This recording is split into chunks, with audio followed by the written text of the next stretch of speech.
Okay. Live from Christine Nuremberg Hall in the city of Mequon, it's time for the Common Council meeting. Please join me for the Pledge of Allegiance. Pledge allegiance to the flag of the United States of America and to the republic for which it stands, one nation under God, indivisible, with liberty and justice for all. Let's have a roll call. Alderman Strelchak, Here. Alderman Bushy. Here. Alderman Meyer. Here. Alderman Worth. Here. Alderman Garrow. Here. Alderman Hawkins. Alderman Nurbin. Here. Mayor Avendroth. Here. We have a quorum. First item on the agenda is personal appearances. Citizens wishing to address the council on any matter not on our agenda may do so at this time. And we have one person who has registered to speak, Bridget King. I knew we were in trouble. Hi, I'm Bridget King from 12960 Northwest Shoreland Drive.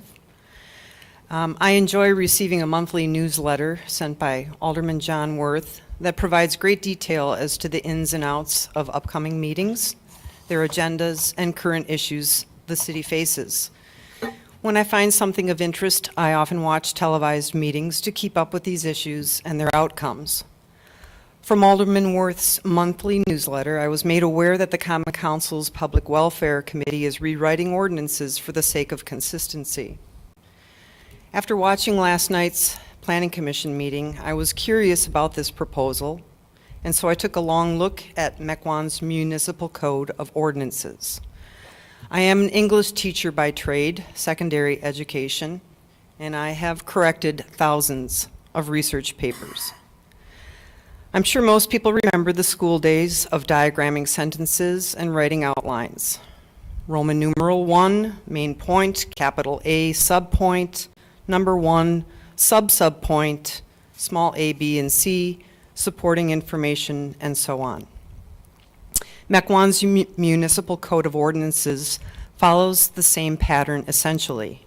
The ordinances are very much like an outline. Chapters, articles, divisions, sections, and subsections. If I were correcting the Code of Ordinances as a teacher, I would give our ordinances an A+. The creation, purpose, members, and duties are laid out clearly in each division, and the language is germane to each division of committees. After reviewing the ordinances, I'm sorry, but I disagree with much of what was written in the newly proposed general provisions. These provisions are already in the ordinances, written into the language of each committee, commission, and board, and adding a section called general provisions is confusing. It is additional language of a code that is already set up in a consistent manner. I would give the Public Welfare Committee an A+ for the grammatical changes made in the language of the Board of Review, Board of Appeals, Architectural Board, and Planning Commission. It's a terrific exercise in sentence diagramming, and it certainly is more concise. But adding general provisions as a guide to be followed by all the standing bodies that govern our city is unreasonable. If I want to look up what specifically the Planning Commission is and what it does, I would now have to look in two different areas of the Code of Ordinances, making it more confusing, as opposed to how it is presently written, where the general provisions are already included under the division of Planning Commission. Through several friends and colleagues that are members of certain committees, commissions, and boards in Mequon, I hear that there is a proposed consolidation of 3 boards, namely Tree Board, Park Board, and Open Space Preservation Committee. I am so bewildered as to why these 3 boards were chosen for consolidation when it would make more sense to consolidate boards such as Review, Architecture, Appeals, or boards such as Branding and Economic Development.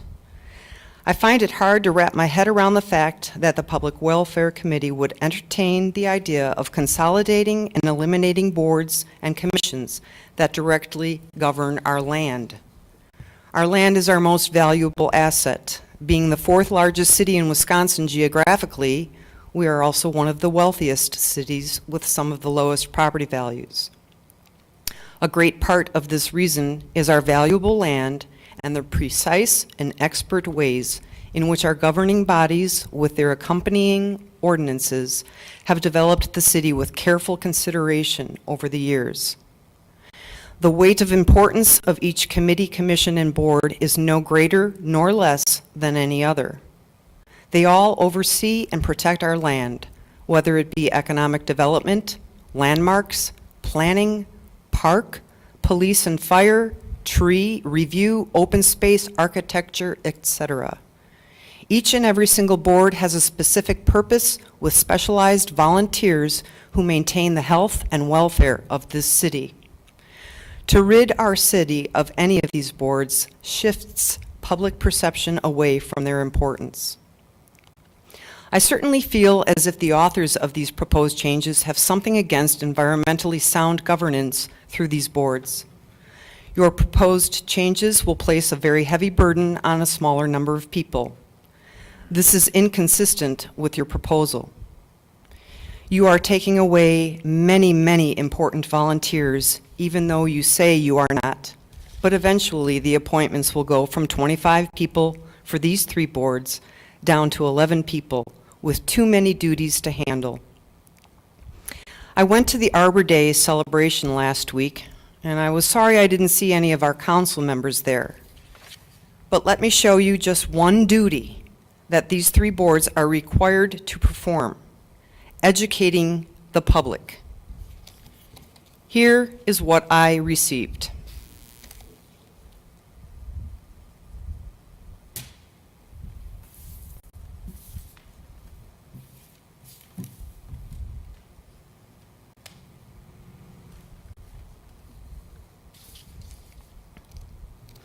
Can you really believe that one board can accomplish just one small task out of the numerous duties they each perform? I truly believe the Public Welfare Committee does not value the environmental issues that protect our valuable land. These proposed ordinance changes are written in legalese, and you are expecting all 18 boards and commissions to figure it out all in one meeting. That seems like somebody is pulling the wool over a lot of eyes. I know we have a fairly new city attorney, and I'm assuming that he wrote these proposed changes because he felt it was his duty to clean up our ordinances.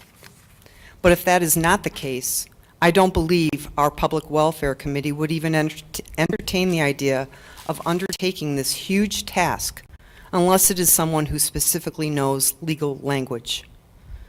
So what is the true purpose? It looks to me like it promotes laziness on the part of our elected officials. I find this somewhat appealing if my bid for mayor finishes successfully and lightens my load of appointments. The mayor and the aldermen will have a much easier time appointing people from their districts to all of these standing bodies. Mequon is approaching its 50th anniversary, and the original Code of Ordinances has been amended many times throughout the years as the needs of the city change. The Code of Ordinances is like our Constitution, and amendments are historical additions that represent these changes. More importantly, rewriting these ordinances for the sake of consistency, consolidating amendments for the sake of consistency, is to me like rewriting the amendments of the U.S. Constitution into the original document. It serves no purpose at all and erases the historical importance of each governing body. Thank you for your time. Thank you, Ms. King. Moving on to public officials' reports. We have none. Just one quick item. Mr. City Administrator. Thank you, Mayor. One quick item, housekeeping for members of the council. Next Tuesday, May 16th, we are scheduled to convene as a committee of the whole at 6 o'clock to interview candidates for the District 7 aldermanic vacancy. And we've also reached out to members of the Common Council recently to see if you're available for a meeting of the Sewer Utility Commission and the Water Utility Commission also here this month in May on May 30th, which would be 3 weeks from tonight. If, and this is just a question for all of you, if we do not have a substantial number of candidates to interview next Tuesday, is there a mindset to maybe convene the Sewer and the Water Utility Commission meetings after we're done with the interviews? So that we can be efficient with your time and not have two extra meetings in May of the Common Council. Sure. Got some heads nodding here. Okay. How many do we have? Currently, we have one application for the District 7 vacancy, and we'd like to be efficient with your time, and if you're amenable, we'll go forward with the Sewer and the Water Commission meetings immediately following the interviews. Does that work? Works for Okay. me. We will proceed accordingly. Thank you. Thank you. Moving on to the consent agenda. Consent agenda includes Common Council minutes of March, organizational minutes of April 18th, Architectural Board minutes of March 13th, Board of Appeals minutes of January 5th, March 16th, and March 27th, Bureau of Permits and Inspections reports for February and March, Finance Personnel Committee minutes of February 14th and March 1st, Mequon Festivals Committee minutes of February, Mequon Fire Department report for March, Park Board minutes of February, Planning Commission minutes of February and March, Police and Fire Commission minutes of February, March 9th and March 21st, Public Welfare Committee minutes of February, Public Works Committee minutes of February, River Advisory Committee minutes of February, Sewer Utility District Commission minutes of December, zoning enforcement and site compliance reports through April 1st, and Resolution 3444, a resolution authorizing a First Amendment to the Astor Woods condominium plat to allow an increase in building sizes for certain units located in the area of 1513 to 1594 Astor Woods Court and 11620 to 11693 Astor Woods Circle. This was recommended by the Planning Commission last night. Move approval. To approve. Second. Motion and a second to approve the consent agenda. Is there any discussion? Seeing none, all those in favor say aye. Aye. Any opposed? 7-0, that passes. We now move to a Committee of the Whole meeting, and the first item is approval of the Committee of the Whole minutes of April 3rd. Move approval. Second. Motion and a second to approve. Is there any discussion? All those in favor say aye. Aye. Any opposed? The minutes are approved. Second item is parking and traffic analysis for the Civic Campus and adjacent town center developments. First part of that is the review and discussion of findings from a Phase 1 parking analysis for the City of Mequon Civic Campus and adjacent town center development results. Thank you, Mayor. We're here before you tonight to allow an opportunity to discuss the Phase 1 parking analysis. As you may recall, this was a tabletop exercise that was done based upon building sizes and land uses with the goal of trying to determine whether we have adequate parking capacity in the Civic campus. We have John Bieberitz from TADI here that would be happy to answer any of the questions that the council may have. And after the conclusion of any questions and discussion, we'd be looking to discuss and request authorization to move forward with Phase 2. Okay, thank you. We have one person that's registered to speak on this item, so let me call on John Lashinsky.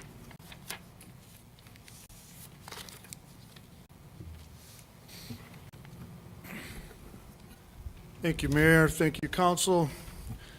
I spent a considerable amount of time, first of all, my name's John Lashinsky. I'm at 10147 Hunt Club in Mequon. I've spent a considerable amount of time looking over this parking analysis, and I'd like to share a few observations.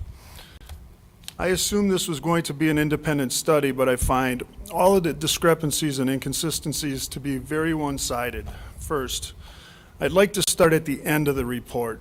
Page 12, second paragraph. It's the conclusion of this report. In conclusion, based on this analysis of parking demands, the existing Mequon Town Center 1 parking lot operates at full capacity from 8 a.m. to 8 p.m. for both the non-summer and summer months, which then requires overflow parking to the City Hall, Logan Center parking lots. And here's the important part.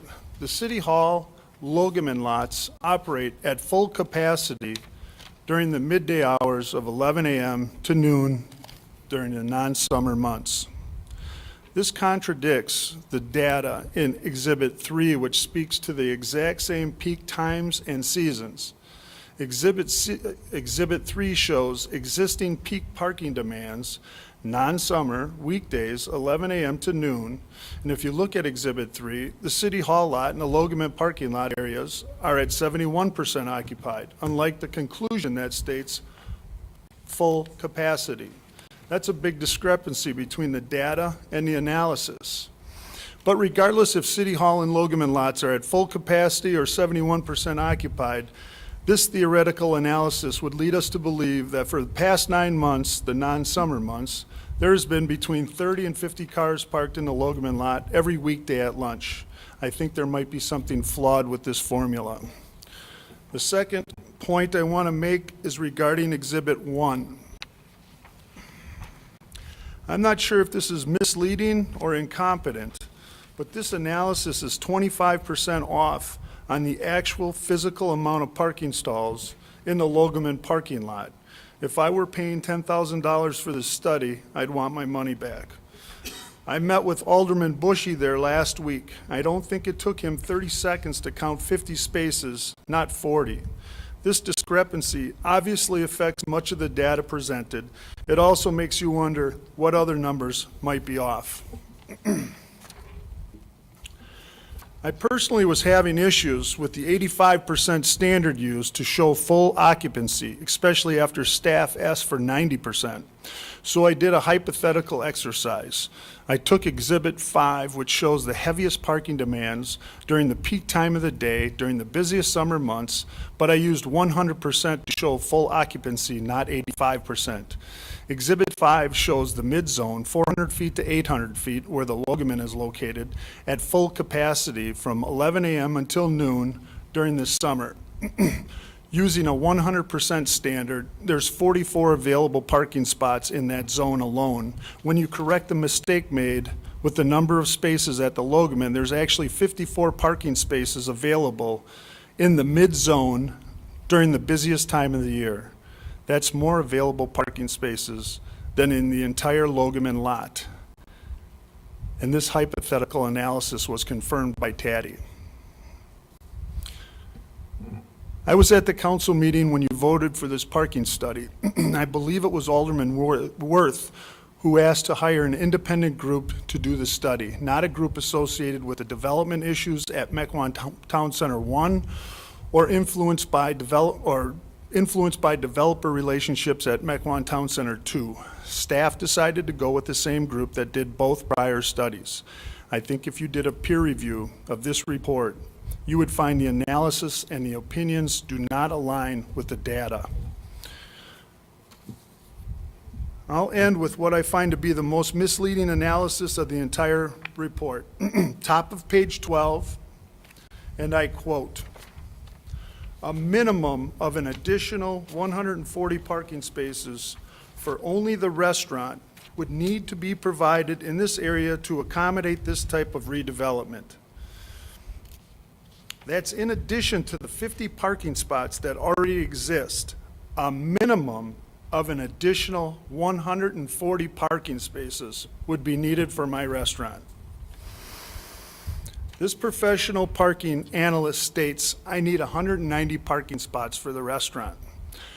I thought if I build 20 new parking spaces in addition to the 50 existing, then leased a few spots across the street for employees for a total of 90 parking stalls, I'd be code compliant and have ample parking for customers. But I guess I have to remember, this is the same analyst who calculated the demand of all 4 restaurants in Mequon Town Center 1 at the peak hours of 11 a.m. to noon and 5 p.m. to 6 p.m. at 91 in total. In other words, the 4 restaurants in Mequon Town Center 1 only need 91 parking stalls during lunch and dinner. My 1 restaurant needs, at minimum, 190 parking stalls.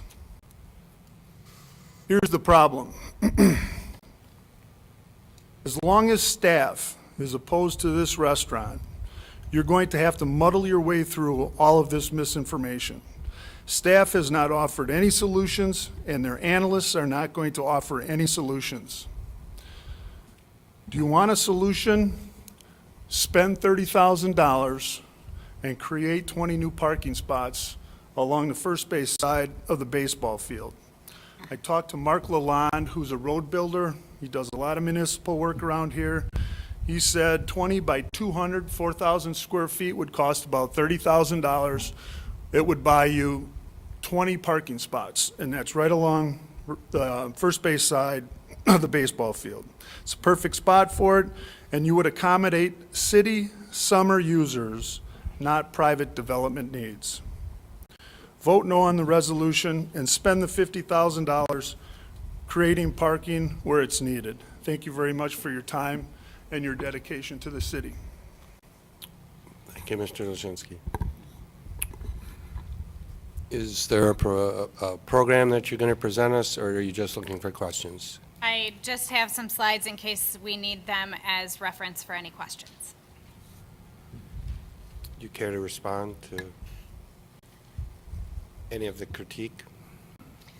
I would like to note that staff has said all along that there is no question that there is ability to create additional parking within the civic campus. We've suggested several locations. There are several alternatives. What we want to be sure is that we're addressing the entirety of the parking capacity issue and not just providing 3 or 5 additional spots in a couple locations. That is what we would be proposing as a part of phase 3.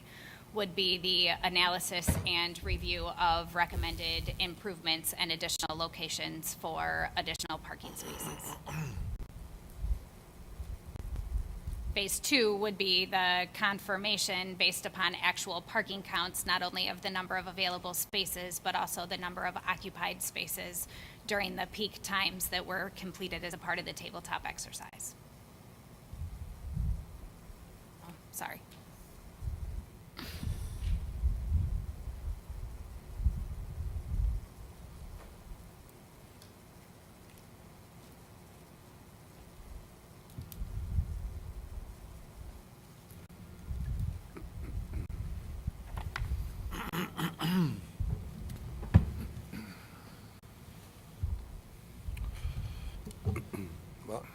I'm not an arbiter of counting parking spaces, so John, do you want to take a crack at that? Sure, we can. I could address some of the questions brought up from the previous speaker. I guess maybe starting backwards from his comments, the minimum of 140 spaces needed for his development, that is based on the square footage being proposed by the restaurant. And likewise, you said the 4 restaurants that currently exist, those are based on the square footages of each of those restaurants. Again, this is a theoretical exercise based on the square footage and parking demand of each of these uses that are out there today and what's being proposed. So the 140 additional spaces, that's based on the parking demand increased by 15% to account for an 85% occupancy rate. So that's the 140 spaces, the total number of spaces, not the 190 spaces for the restaurant. So that was his last comment he addressed. He also asked a question regarding what about 85%? Can we go through one at a time if we have follow-up questions? I'm sorry? Mayor, he makes a point, can we ask follow-up questions? Oh, absolutely, sure. As we go? Sure. How many square feet is Cafe Hollander? Because it just shocks me that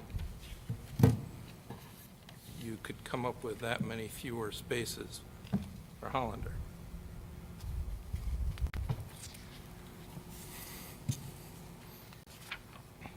Cafe Hollander is 8,000 square feet and has a parking demand of 90 spaces. That's How based would on it 100%. have- I'm sorry? How would it have a lower parking demand with an extra 1,000 square feet?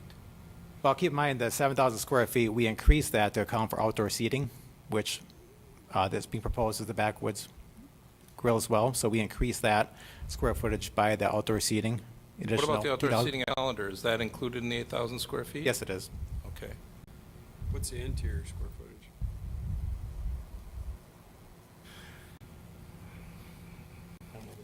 I don't know that we, I just have the total indoor and outdoor combined. I mirror Alderman Worth's position on that. I struggle with the data. You got an 8,000 square foot restaurant, and then I think Mr. Lashinsky's proposing at about a 5,000 square foot. No, this is plus 7,000. 7,000, sorry. With But- outdoor seating, it was 9. Correct, yes.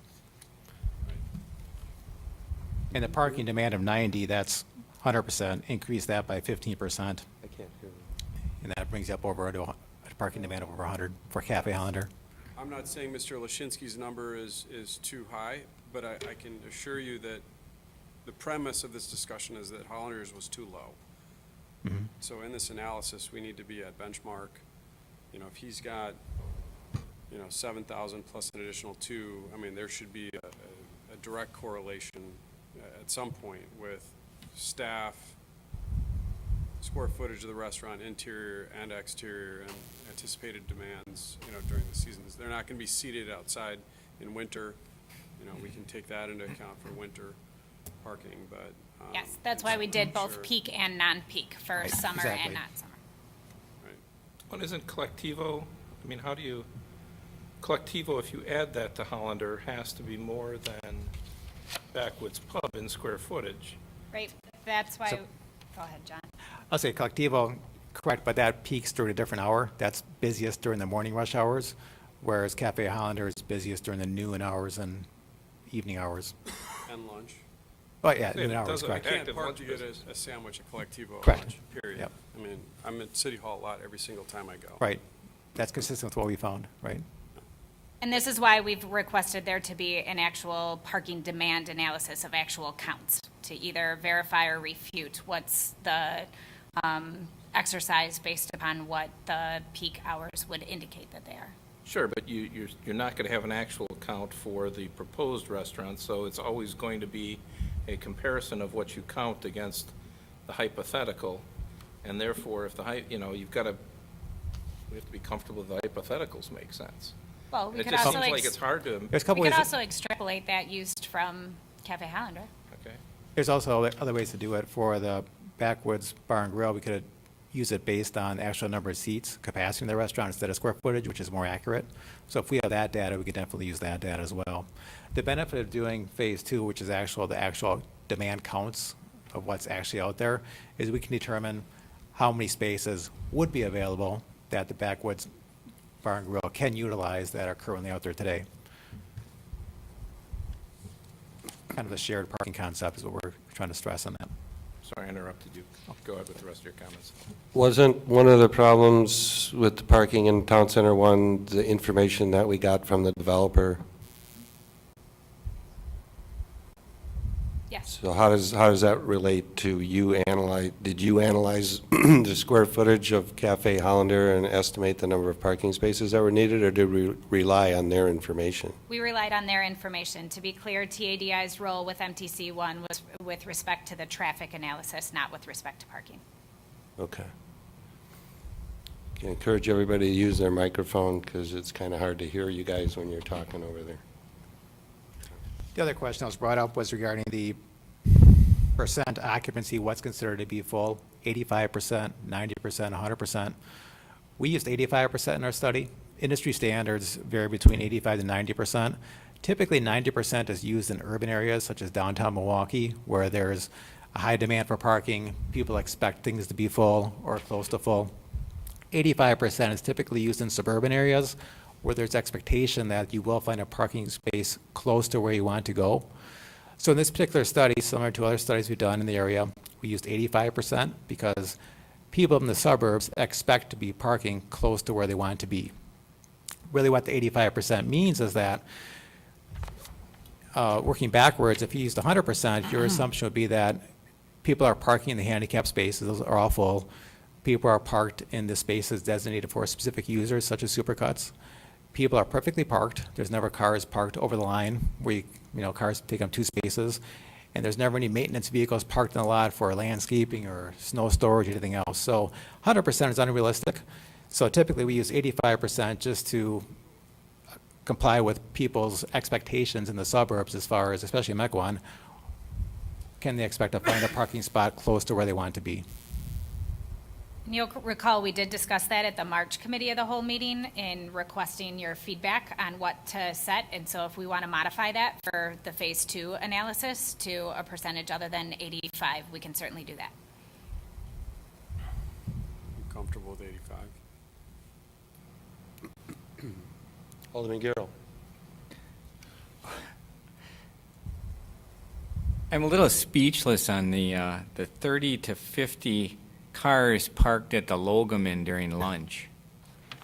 I've been over there a number of times, and I was the only car parked there. And just driving through there, I didn't see 30 to 50 cars parked over there overflowing. I mean,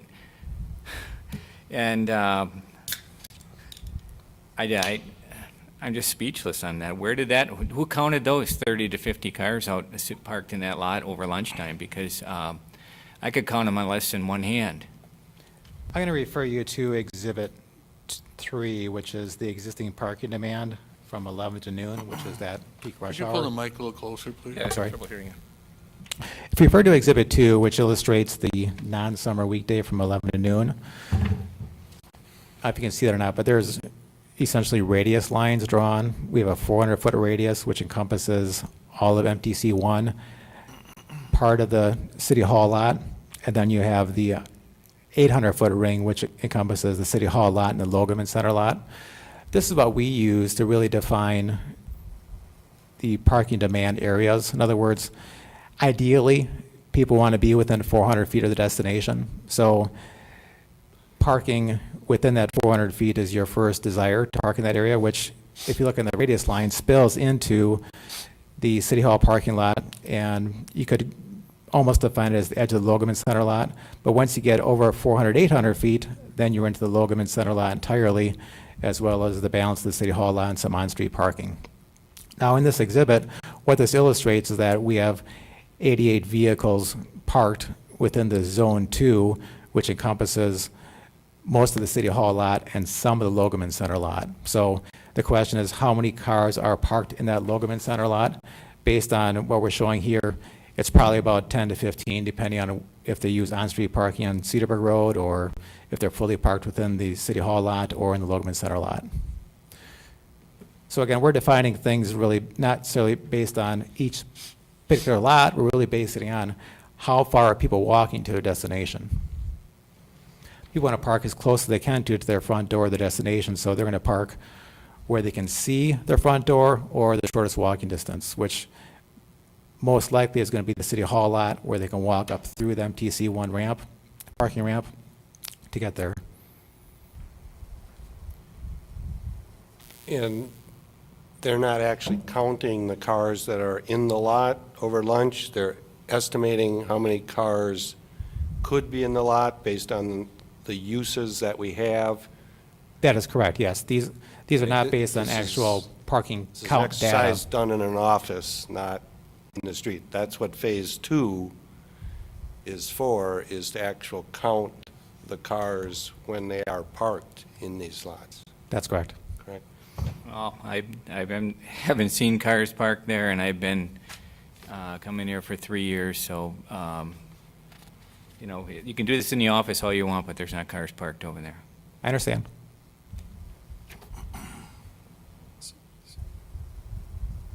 Alderman Hawkins.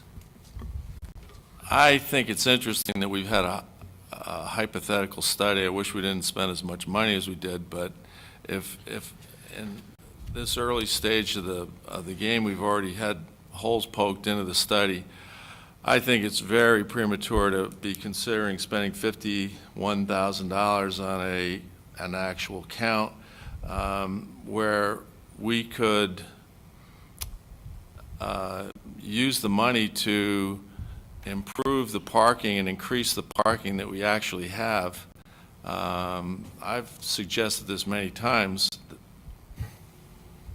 There are some things in the study that point to potential increases. For example, you talk about the city-owned vehicles and where we could move them to, or how we could have shuttle service and other things. You talk about indoor parking that's owned at the by the current MTCI people who rent out most of those spaces, indoor spaces, to apartment owners, which is absolutely fine. You want the security for those people. But if there are additional spaces that could be rented out to the various tenants to for use by their managers, you could take those spaces off the current surface spots and increase your parking that way. So what I'm getting at is I would much prefer to see the city and potentially with new potential partners, whether it's Foxtown or Lashinsky or whatever, looking at ways to increase the current capacity that we have. The Legion people have virtually begged us to do this, and I would hope we could do this sooner rather than later. I mean, we've already got a hypothetical quote of $30,000 for 20 additional spaces to the right of the ball field. I don't know if that's accurate or not, but I gotta think that if we spend $50,000 on looking to improve what we currently, the surface area we currently have, that'll go a long way to alleviating the problems that we currently have, but also to increase the potential for potential future uses.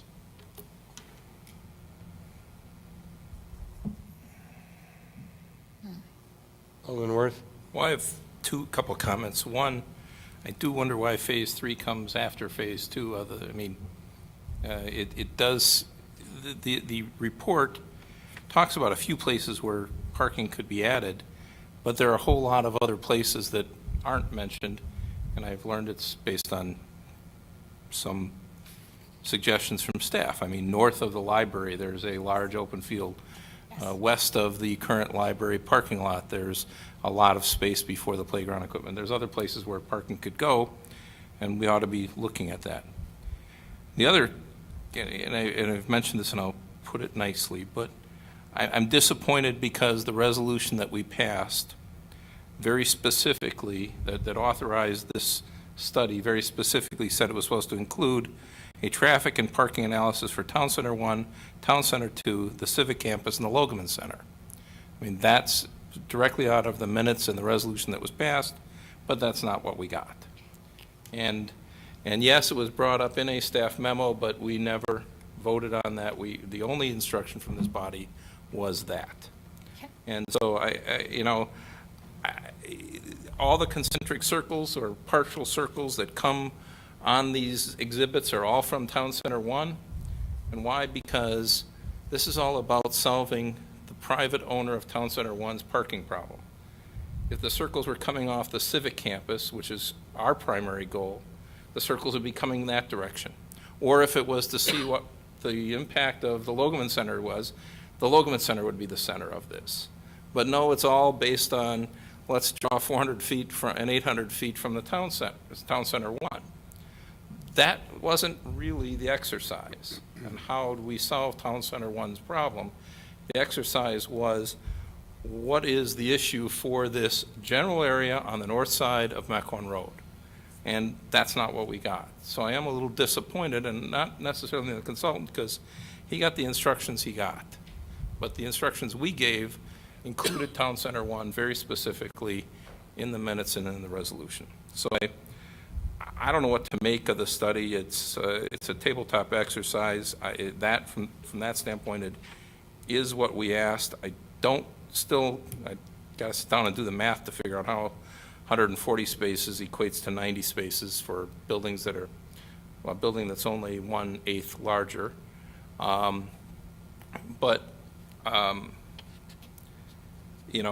agree with Alderman Garrell. I never see any parking in the Logoman Center, ever. And I'm here for lunch. I was here the other day. I mean, in the middle of the summer, a few times, yes. And so I find that we've gone through an exercise, but I'm not sure where it's leading. So I'm skeptical. Yes. Yes, please. I can respond to that. When we looked at this, our intent was, let's look at the worst-case scenario. In other words, where is parking the biggest problem? And you're correct, it is with MTC1. If we did do concentric circles around City Hall, around library, our results would show that parking is really not much of a problem at all. from a parking demand standpoint. So our goal in this study is really look at what's the worst case scenario and how can we fix that worst case scenario. If we fix, quote, the worst case scenario, issues with any parking regarding the library or Logan Center or any of these other areas would essentially also be addressed because we're adding parking to the general area, which benefits everybody.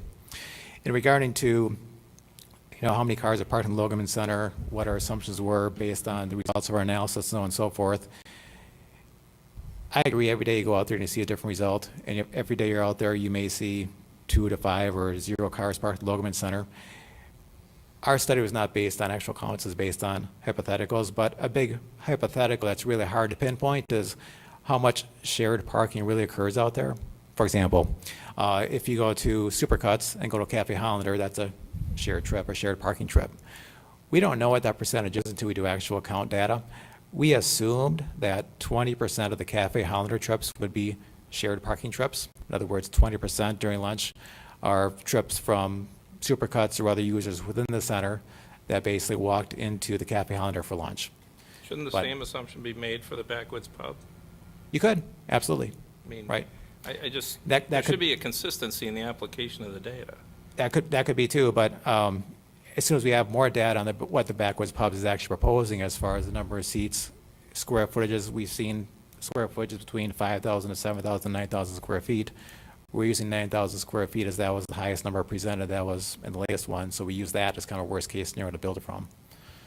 So yes, we could definitely revise that, and once we have more information on that, we can definitely modify that with those, accurate values.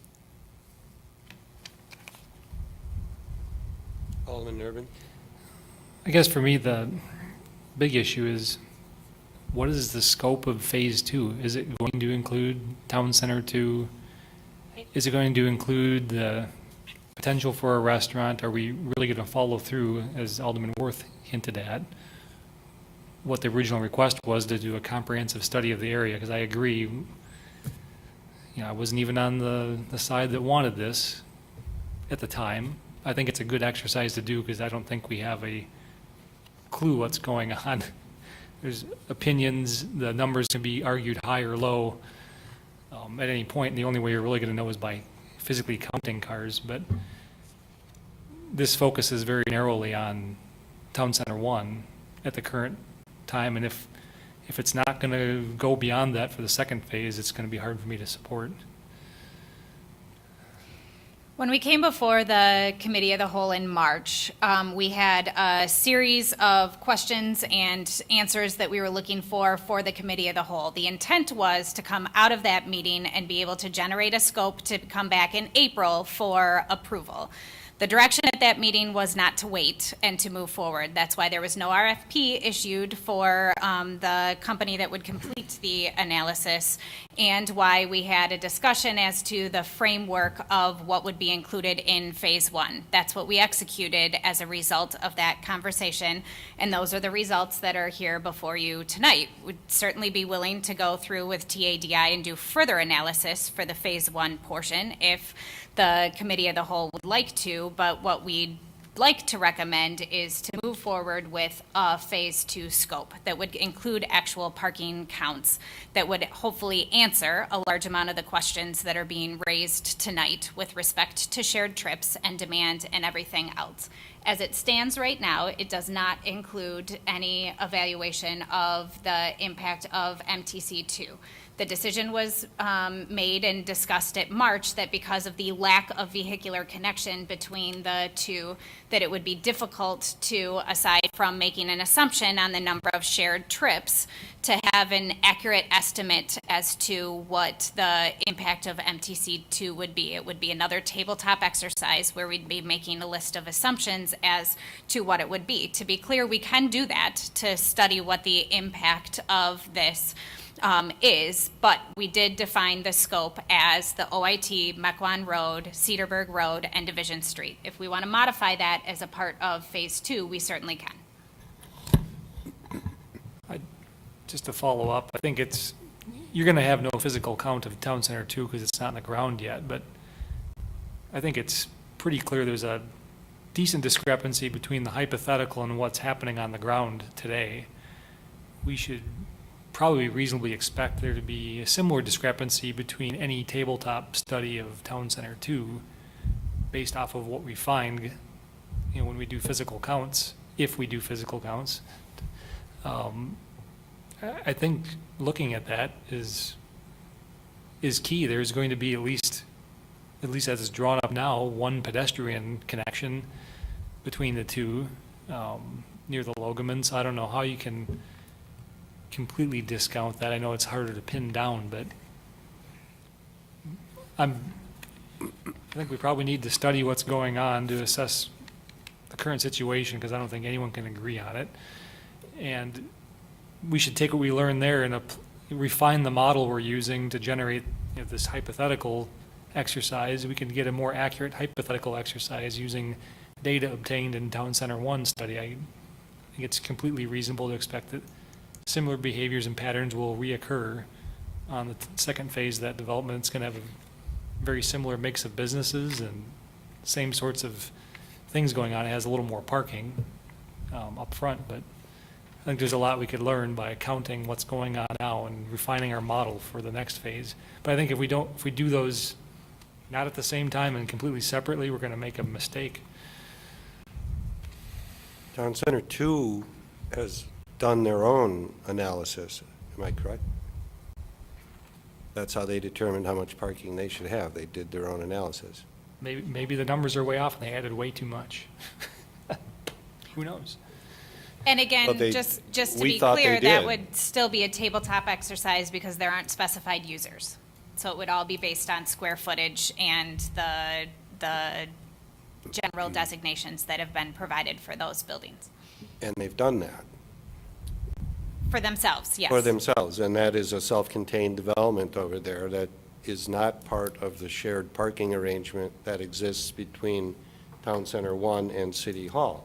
Correct. This was designed to be a shared parking area. That's why it's somewhat confusing. Yes, in both That's directions. not. If you're going to include that, then you better include Piggly Wiggly and the Riverside as well. I don't have And to maybe cross Homestead High School. I don't have to cross Mequon Road. If I'm in the general area, I am not moving my car. How I do we will know walk. that? Alderman Meyer. First of all, I thought that maybe with this tabletop study here that it might give some clarity to us on, backwoods or with Civic Center. It hasn't done that. It's actually posed more questions than answers that it got in it. But I think any additional study now that we have needs to incorporate what are additional areas that we can put parking in. I think it's critical that we do that. Alderman Wirtz bringing up the idea of possibly having some parking over on the north side of the library over there might eliminate any type of cross parking that would be in between Backwoods and the Civic Center inside of there. Also, some of the additional parking that goes along the first base side, which was brought up, if that was included inside of that might alleviate some issues over for the Civic Center over there if we're putting in some of the enhancements over in that area. So we wouldn't be having a lot of cross parking then in between Civic Center and Backwoods, which would probably alleviate some of the issues inside that if we included some of those possible parking areas that we could do. Do you want to include a cost-benefit analysis? Because the reason why I ask is constructing a new parking lot to the west of the library is a relatively inexpensive endeavor versus adding 5 parking spots to the library parking lot that would be more expensive with a result of less spaces. I think, Yeah, I would think you'd want to do Phase 2 first to find out what the parking problems are, and then look, if you need to, which you may well need to, look at where you can augment the parking based upon what you find in Phase 2. And I know that there were some questions, and we've been using the terms Phase 1, Phase 2, Phase 3. To be clear, staff always intended this to just be one parking analysis, but the concern about the time frame, we decided to try and break it down into the incremental steps that would be completed as a part of a parking study so that you could see the results and react to them and provide a different additional direction as to how we should move forward, so that you could see the results of the tabletop exercise, identify where you want additional analysis or additional information so that we could include that as a part of the analysis with the actual counts that we had suggested not be done until the weather had gotten better, the pool opened, that we're able to evaluate some of the summer conditions that we anticipate would be some of the highest peak. And at this point, we've suggested that the results of that would be before you so that you could give us direction as to where we should be focusing our efforts to add additional parking or to look for reconfiguration. I mean, we've identified from the beginning the thing that will get, from our perspective, the thing that will get the most number of parking spaces would be a reconfiguration of the City Hall and Logamin parking lot together. That addressing the grade change and the layout and everything would get us the most efficiency. But obviously that's impacted by what happens with the Logamin Center property and whether or not we're able to look at those two together or if they remain separate. Well, let's say if we looked at, in combination with the fact of adding those additional spaces inside that, wouldn't that weigh heavily then on the fact of, let's say, pool use?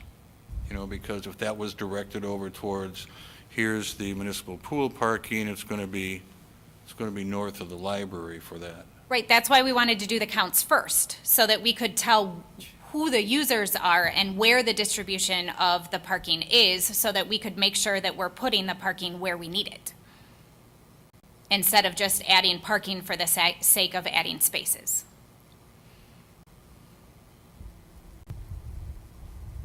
Alderman Worth? That makes some sense. I still think Phase 3 doesn't necessarily have to follow Phase 2, I mean, at least as far as ideas. To the mayor's comment, Town Center 2 is as applicable to this study as the library is. There is no connection between the City Hall and Town Center 1 parking lot and the library parking lot. But they all will feed into each other. Users will use all of them. As Alderman Nurbin said, if he's parking in one of the town centers and shopping in the other, he's not going to probably move his car. Other people might. It's important to look at these groupings at the same time. You can't ignore, they're going to have impacts on each other. The Town Center 2 is, I think, closer to the municipal lot than the library is, or at least it's about the same distance. So how you can say that the library should be in this study, but Town Center 2 shouldn't, it doesn't make any sense to me. Well, the distinction between those two, though, is that there's public parking versus private. And It's a private people check that out when they park? Well, I'm just saying, in terms of evaluating the civic campus, I mean, the library parking lot is available to anybody in the public. I think almost every parking lot is. And people are going to park where they're going to park. They're going to park where it's close, not where it happens to be delineated for a particular use. Alderman Strelchak? We've had a lot of discussion about this, obviously, and it's good discussion. What I don't want to end up with at the end of this is making a decision on aldermanic hunch. I definitely want some quantitative data to make a decision as to where to put this. That being said, there have been some pretty decent holes kind of poked in the data that we're reading here and some of the analysis. I think what we're struggling with as a committee of the whole currently is that there's some inaccuracies, there's some assumptions that are made that we potentially don't agree with. You know, I personally don't agree with the specific example. I know there's other examples of if you're going to Supercuts for a haircut, you're waiting 10 minutes, you're taking 30 minutes to get a haircut, and then you're still going to go to Hollander for lunch. It's not, you if you don't have a job where you have an hour lunch, you might have that opportunity, but I think a lot of the users going in there do have time constraints over the lunch hour. So there's going to be some shared use. I think you really need to look at the businesses inside. You know, we have a dental facility, we have a chiropractic. They're really destination uses. If you can cross over, you know, our retail isn't as strong in that center as I would always hope it would be. I was hoping for more retail, then you'd get more of that crossover, and it would take some of that burden off of shopping. You'd stop at one store, go on 4 or 3, depending on your day, and then maybe grab a bite if you had an extra 30 minutes at Collectivo, or hopefully stay at Hollander if you had that luxury. But I'm struggling to make any decision based on this because I think there's some flaws in this report that I'd personally prefer to see fixed before I approve phase 2, and I know it's on the table for tonight. I'm just generally struggling with that. The other question that I kind of had is, as you draw the 400-foot radius, are you drawing that essentially around the center MTC1 parking lot? Mm-hmm. Correct. How far is that center off of Cafe Hollander when we know that restaurant has got an extensive square footage and that's coming into the 400 square feet? I mean, that's... Well, you could close hefty the demand. circle. If you took the 400 feet around, it would go through the intersection of Mequon Road and Cedarburg Road, if you closed the circle for the 400-foot radius. It's not a perfect circle, but it's close. I'm thinking we lose a little bit more of the city parking, and we also have 30-minute parking there as well. Well, So from I'm our just- perspective, to be clear, the thing that's going to provide the most validity then is to do the parking counts. It takes out the conversation about the square footage, the assumptions of shared trips, Right. the conversation about how long someone may or may not be taking at Supercuts. It takes all of that out. And we have actual counts and actual data and actual cars to use. fully agree with you, but if there's 50 spaces and not 40 in a parking lot that came forward in an account, that's an inexcusable mistake. So we don't want those mistakes on the future reports, because I really want some data to analyze, and I don't want to sit and listen to all the discussion back and forth on how there's flaws in the report. I really want to focus on the data. I really want to focus on a solution. We need a solution. There's a problem here. We need to fix it. But we need the data to show where it is and specifically where the opportunities are. I just, you know, a report to tell us there's a problem, we know that already. That's why we're doing the report. But solutions and opportunities, you know, and things like that are critical for me as far as analyzing this. I mean, we've got to get this right. We have one kick at the can. We got to do it right the first time. You know, we didn't allocate enough parking for MTC1. I wasn't here to vote on that. That was one of my questions when I was running for office. I'm like, we should have more parking. Oh, it's going to be fine. It's not. That was just a hunch. Alderman Worth. How do the traffic counts work, and how do you make it, just so I understand what it is we're potentially buying, how do you determine whether somebody's going to Supercuts and to Cafe Hollander, or whether there's shared trips? And I mean, I understand how you put a rumble strip or whatever it is coming in and out of the parking lot, but beyond that, how do you get usable data? What we do is we actually count the number of spaces that are occupied, essentially.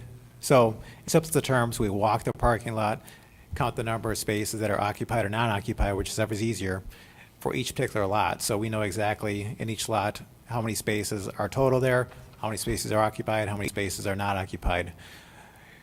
With that amount of information per lot, we take that amount of occupancy per lot and apply that to the MTC1 or library or whichever lot we're in. We don't have a count as far as, we don't know how many are, quote, our shared trips, or how many trips are going to Supercuts or Cafe Hollander or whatever.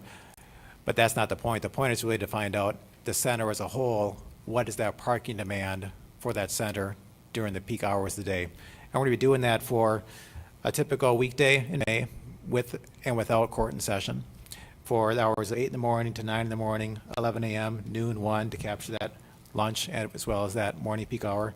We're also doing 5 o'clock, 6 p.m., 7 p.m. to 8 p.m. to capture that evening dinner rush hour as well. So we're doing that twice, both in May with court and session, without court and session.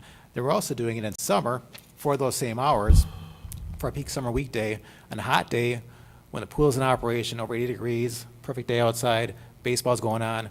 We're also doing the same thing on a peak Saturday under that same type of ideal weather condition. But on a Saturday, we're expanding our hours to include 8 to 9 to 10 a.m. to take into account basically that Colectivo coffee. So these are one dynamic. examples of each of those time periods? What's that? So these, Yes. this is only one example of each of those time periods? And- Not necessarily. Well, for example, when we say 8 to 9, we're basically doing 4 passes. So in other words, we're doing No, 4 but I mean, counts. you know, Yes. how do you ensure that the days you pick are not extraordinary one way or another? That's why we're doing multiple days. For example, we're doing 2 in May and 2 in peak summer. Okay.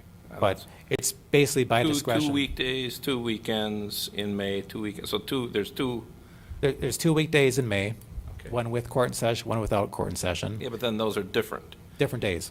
I Right, mean, they're different because dynamics. they have different, you already know those have different, Constraints. yeah, Right, yeah. restrictions. And typically we So don't, there's no real way to know that the day you picked for No.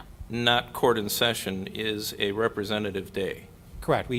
But to clarify that, we don't do counts on Mondays or Fridays, typically because Mondays are slow days for the restaurant industry, and Fridays are peak days. So we try to do the typical weekday from a Tuesday through Thursday under favorable weather conditions. In other words, nice sunny day outside for a May condition.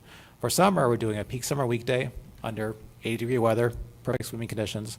We're also doing a peak summer Saturday, kind of that same dynamic, 80 degrees, super nice outside, baseball going on, a lot of people at the pool, a lot of people at restaurants, a lot of people sitting outside at the Colectivo Coffee. Also and check to Cafe see if Hollander, there's all that events stuff. in town and Yep. something going on at the high school that might draw people away and that type of thing. Yep. So what we're trying to capture is that worst-case summer condition, the peak summer weekday and peak summer Saturday. We're also trying to capture that typical spring day in May as well. So we're kind of 2 dynamics, worst-case scenario in summer and a typical spring day. There's 4 days of counting total? 4 days of counting, correct? Okay, then Which- let me ask the next question. How do you get to this dollar amount? How many people is this? How much labor is involved? I didn't bring the spreadsheet with me as far as how much staff we have out there, but we have staff basically walking those parking lots starting every hour.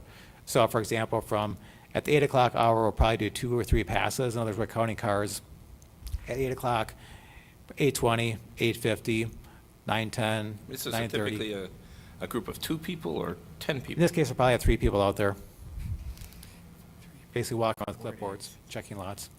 And to be clear, the parking count is obviously only one component of it. The thing that Phase 1 didn't include at all, that we've requested as a part of this, would be the traffic flow analysis as well. And there's several variations of counts that are required for that as well, outside of the counts that are done for the parking So demand. can you give us a similar explanation as to what that is and how it Sure. works? Right. And then to clarify, as far as how many spaces are in each lot, how many spaces are in Logoman versus the City Hall, I mean, it really depends on where you draw that line, whether it's 40, 50 spaces. From doing our actual traffic counts, we'll know exactly what spaces are occupied, which ones are not.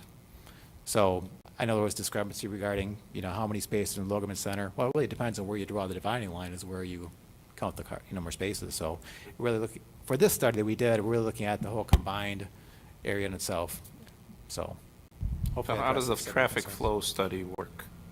Traffic flow study works a little differently. What we do is we do traffic counts at the access driveways to Cedarburg Road and Mequon Road. In other words, we have people counting vehicles as they turn left, through, and right in 50-minute increments. So we have people in their cars with computers counting the number of cars, trucks, buses, bikes, pedestrians per movement, per turning movement, every second as it goes by, from a period of 7 to 9 in the morning.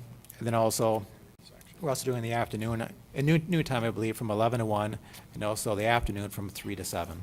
So we're capturing that morning rush hour, lunchtime rush hour, as well as the evening rush hour. And what's the benefit of that analysis? Benefit of that is really to determine how are these driveways going to operate. So for example, if one of these driveways are operating at close to capacity, we know that we probably shouldn't be adding any more parking spaces to that particular driveway that accesses it. Likewise, for example, the Logoman Center lot with their access off Mequon Road, the question is, how far back should we start putting parking spaces from that throughout or from Mequon Road? Should it be 50 feet or should it be 150 feet?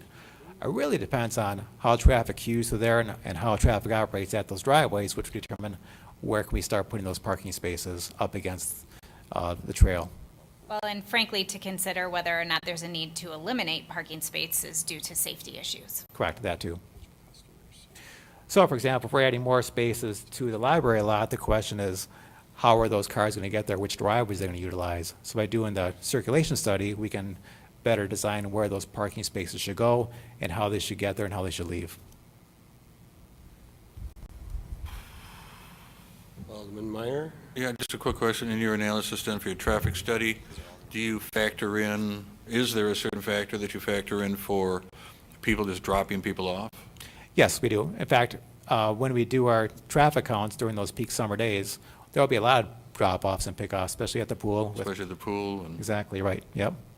So those are included in our traffic counts, as well as when we project future conditions, for example, with the Backwoods Bar and Grill, or when the pool expands, or if the pool expands, the baseball field gets redone, we'll be addressing that as well as part of our study. Alderman Hawkins? I've been hinting at, and others have been hinting at for months, if not longer, that there is parking, there's additional parking that's available right now if we were to reconfigure the footprint of city-owned parking and other areas that have been mentioned tonight, such as the first base side of the ball diamond or out in the libraries western area. But there are other areas that we've discussed, staff and I have discussed. I would like my colleagues' support on the committee to, and I don't know if I need a motion to do this, but I'd like to ask staff to come up with a proposal for increasing the number of spaces on property that we own. And that would include what would happen if you moved city-owned vehicles. And to be clear, that is the intent of all of this, is to determine where there is, but there is clear advantage to looking at efficiencies, that rather than paving over a grassed area Yeah, but we're just to add we're 3 just talking spaces about it. that- You don't have anything on paper that we can look at that says, okay, this area of the parking lot, the area in front of Logan, wherever the area going from Logan to Mequon Road, here's where we can actually lay out new additional parking. Can you put it down? What's it going to cost? We do And- have that. Oh, We do good. have Let's that. see. And we did present that last summer, and we have additional Civic Campus parking capacity that was presented at the Economic Development Board, and is available for you tonight. You're talking about solutions to a parking problem. I'm just asking for a drawing with perhaps a dollar Possible amount that solutions. would be a idea that we could look at that's on paper that we could proceed with sooner rather than later, rather than spending But you- $51,000 on a parking study where we already get a bad one for $10,000. But what you're doing, John, is you're looking for solutions to a problem you have not defined. You could add all the parking Well- spots you want over here or over there, and it wouldn't solve the problem because you haven't yet defined the problem. Well, we haven't determined what's going to happen to the Logan Center yet, okay? We haven't determined what we're going to do with the pool yet, although I think we'll probably upgrade that. I would like to see, very simply, what it would cost, what it would look like, and how many more spaces we're going to get on the That's existing. also a part of your annual budget request, that we put that in every year as well, because this is an issue that as staff we've looked at, and that's part of our capital request for parking lot improvements, is to be able to implement those changes.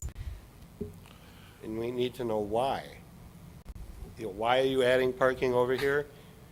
Because we did counts, and the parking lot is full. Now, anecdotally, I was here at 5:30 on Sunday, and there was not a single car in the City Hall parking lot, 5:30 in the evening, on a nice Sunday. A year ago, I was here on a Sunday on my bike, and every single spot, I don't know if it was 40 or 50, it's probably more like 60 or 70 cars, were parked at the Logoman Center lot. They were parked on the grass. They were parked in the cemetery. The whole thing was full. So it all depends. And that's why you want them to go out and see the worst conditions and document the worst conditions, and then you can create solutions. And I think part of the other thing that staff struggles, though, is that not all of the decisions with respect to where available parking could be have been made yet. And we don't necessarily want to put parking in locations that there may be a pool expansion or that there may be a reconfiguration of the baseball field. So we're at a point that we want to be sure that we're making conscious and cost-effective decisions as we move forward with solving the parking solution or parking issue. Alderman Garrell. When we went over this 400 feet rule, some of this stuff I don't think requires another $51,000 spent. I am extremely dissatisfied with the first proposal. We didn't get an independent firm to do this. It was the same one that did the other one, and we had the same parking problems as we had in the first place. So Again, TADI didn't do MTC1. They did the traffic impact analysis that was administered by the city. And there's been I'll no keep study talking. Can I keep of talking? parking. Can I keep talking? Not going to interrupt it, please. I thought that the Lashinsky speech, his analysis, was better, much better than the $10,000 parking analysis we got. Some of this is common sense. People park close for convenience reasons. If we can have some parking areas convenient to the areas, convenient to Logamin, convenient to Hollander, inside that space, I'm not going to vote for another $51,000 based on the parking and the count that this firm delivers us. I'm dissatisfied on and I think that it's, part of this was garbage in, garbage out on this analysis. And you know, if you're going to give an analysis, you know, you don't say 30 to 50 spots over here are full, and you need this many, 140 for Logamin Center based on square footage. I don't know where the $10,000 went. I don't know where the $50,000 went, but the more we talk about this, the more it seems like this is just a way to make sure that Backwoods Pub and Grill doesn't get in this spot, and I think they'd be a good spot for it, and he's done some great analysis on it. So go ahead, spend the money. It's not our money, it's the taxpayers' money, but I'm not voting for it. Alderman Bushy. I'm wondering if I missed it perhaps in here, that there's reference to Phase 3. Is there a cost estimate that goes with that? No, we intended to present the results of Phase 2 so that the council could direct us how they would like us to move forward with Phase 3. So that's going to be in addition to the 60,000. And then the second question, or more of a comment, I'm wondering, I assume that this was all generated not just from our anecdotal seeing parking issues, that there's been a number of complaints. And so I'm wondering if there's been any analysis as to the nature of the complaints. Is it that there isn't parking, that they have trouble finding it, or is it something like, as we experienced when roundabouts started coming around, that there's confusion that's going on? As far as I know, when I came here to park one morning, I saw a car doing a U-turn in the city drive, or the driveway down into City Hall to go back down this way. There seemed to be a certain amount of confusion. I think there would be an advantage to even simple options as far as signage and information to address what might be just like the roundabout confusion as far as how to get into the parking areas.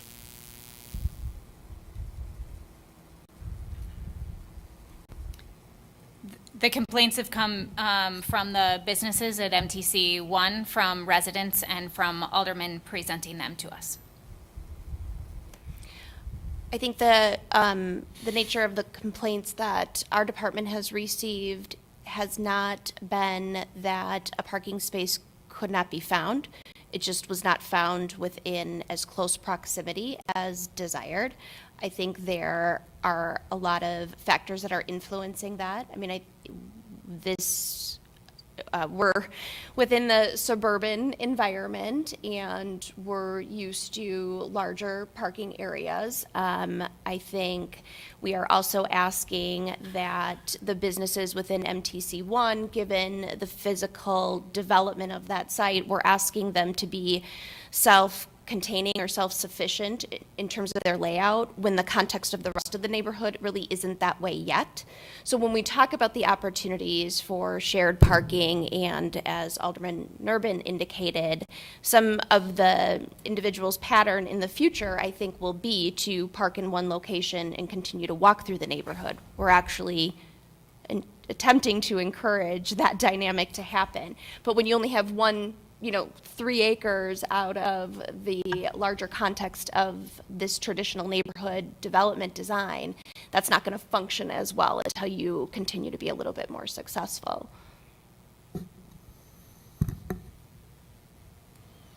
If I could address that further, a comment was made regarding the whole key is convenience parking. It's definitely true, we agree with that, and especially in this case where it's a suburban area, but all these uses are very neighborhood specific. So for example, if you go to Target or Pick and Save, chances are you're willing to walk longer because you can see the door much further away, and your expectation is you can walk longer because you're expecting to park further away. For a Clito Coffee, a Cafe Hollander, Supercuts, your expectation, you want to park as close as you can. So it's all regarding parking convenience, and basically you want to park as close as you can to your particular destination. That's why we looked at acceptable walking distances of 400 feet, which is pretty much the national standard of what people will accept for neighborhood type of uses of walking. So once we get beyond that 400 feet, people will park and accept it if they know that this is a congested area, or if it's a nice day they'll do it, but they may not be happy about it.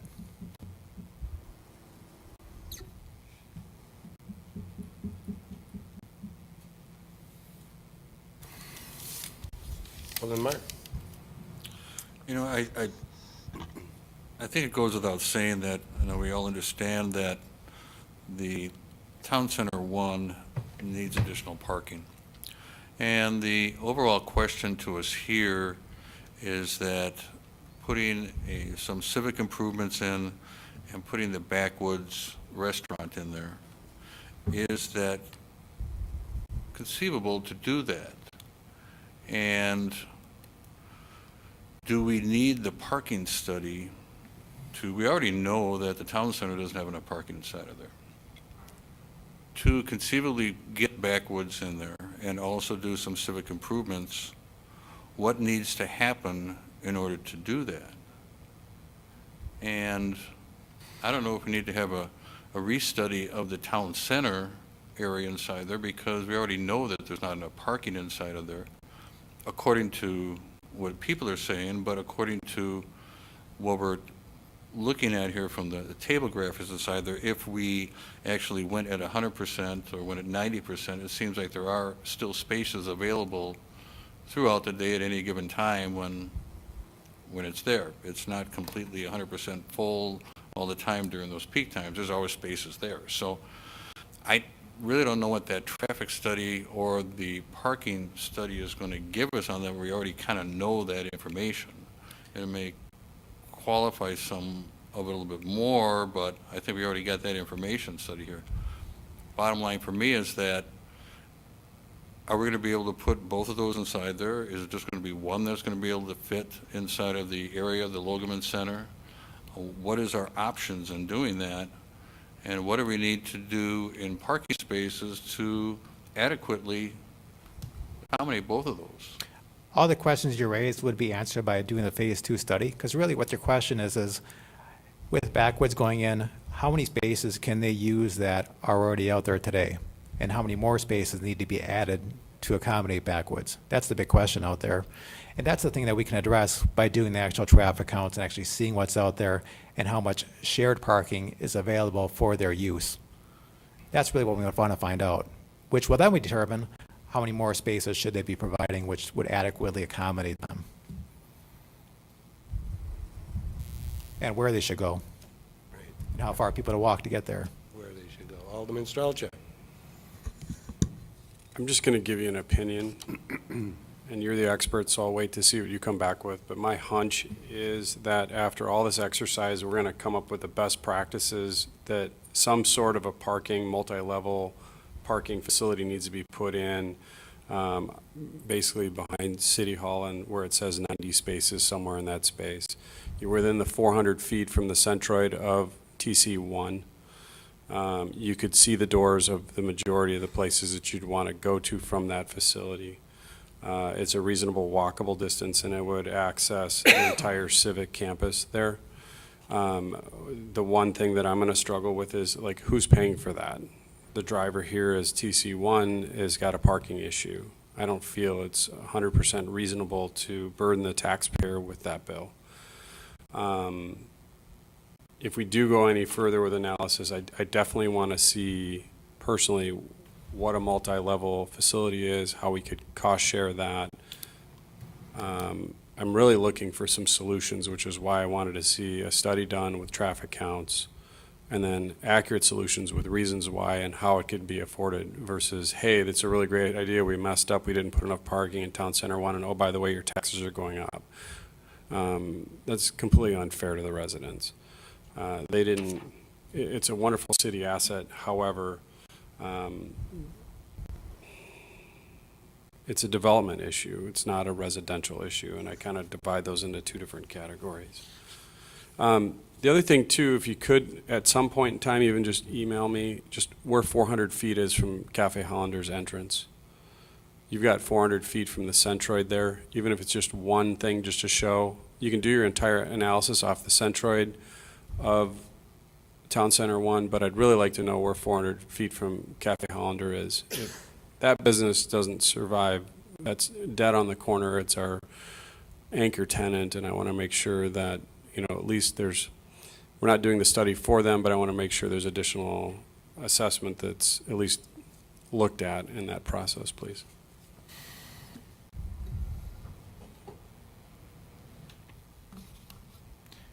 Just to address the parking structure, that would be a worst-case scenario. In other words, we want to explore other options first, such as, for example, removing city vehicles off the city lots, opening those spaces up, parking employees someplace else, leasing spaces from the apartments. All those things would be done prior to any recommendation of a structure by any means.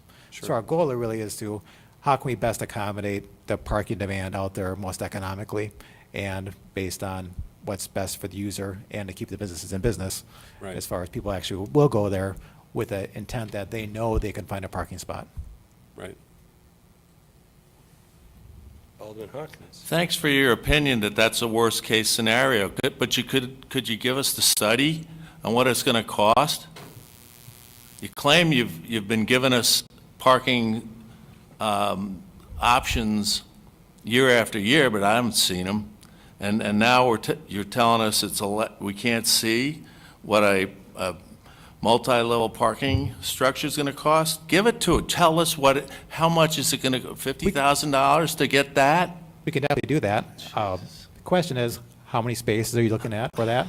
How many levels? That all impacts the price of a parking structure. But we could definitely provide that to you. Well, your best practices, and that's the info we're looking for from you. I'm going to respectfully agree with Alderman Hawkins and put that burden back on you. There's a best practice. What's the most economical? What have you seen? Come forward with that suggestion. We need some tools to make a decision. Yeah. The $50,000 chunk, I hear exactly what Alderman Hawkins is saying. We could put a parking structure in there, get going on that, figure out a cost share, and just, we'd probably be done with the whole parking issue. For $50,000? No. You get 5 spaces. No, we'd have that to put towards that. Yes, you would get 5 spaces.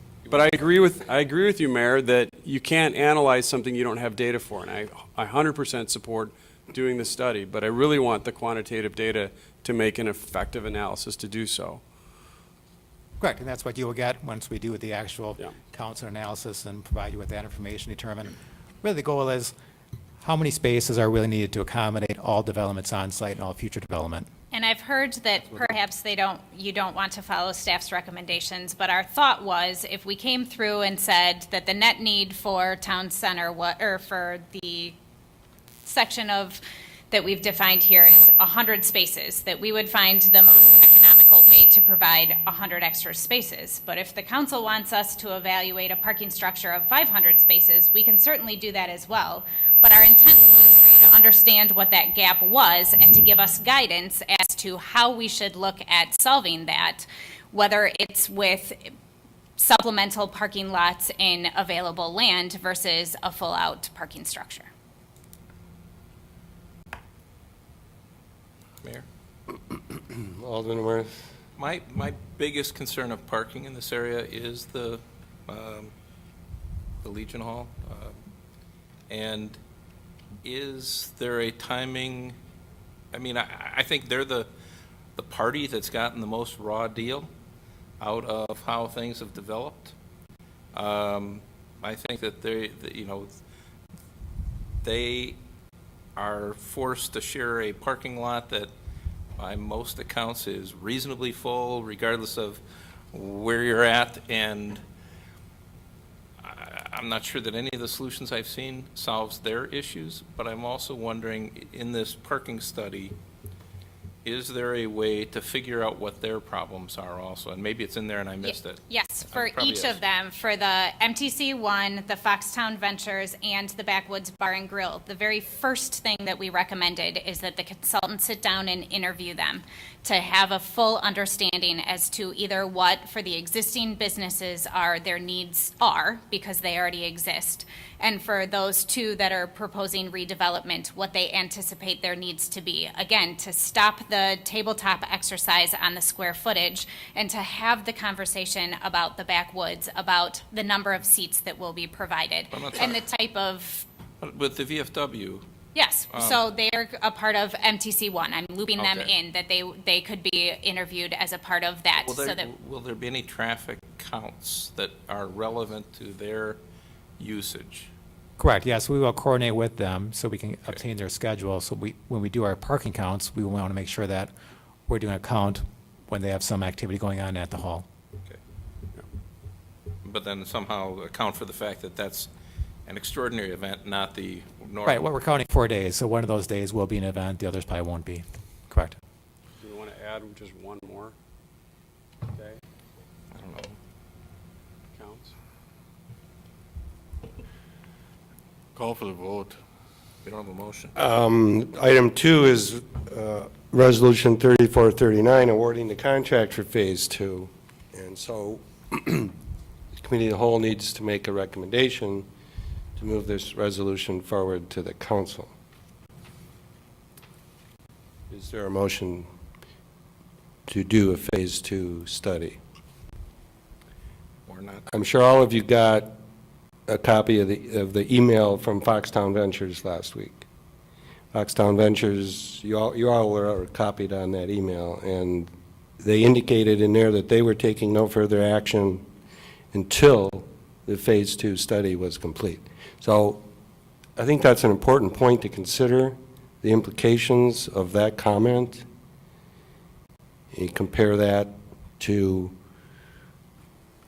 the rest of this. Based on that premise, I'd make a motion to approve moving forward. I will second. Motion and second to recommend Resolution 3439. Is there any discussion? Seconded? Who seconded? I couldn't. Call the roll. Alderman Strelchak, Aye.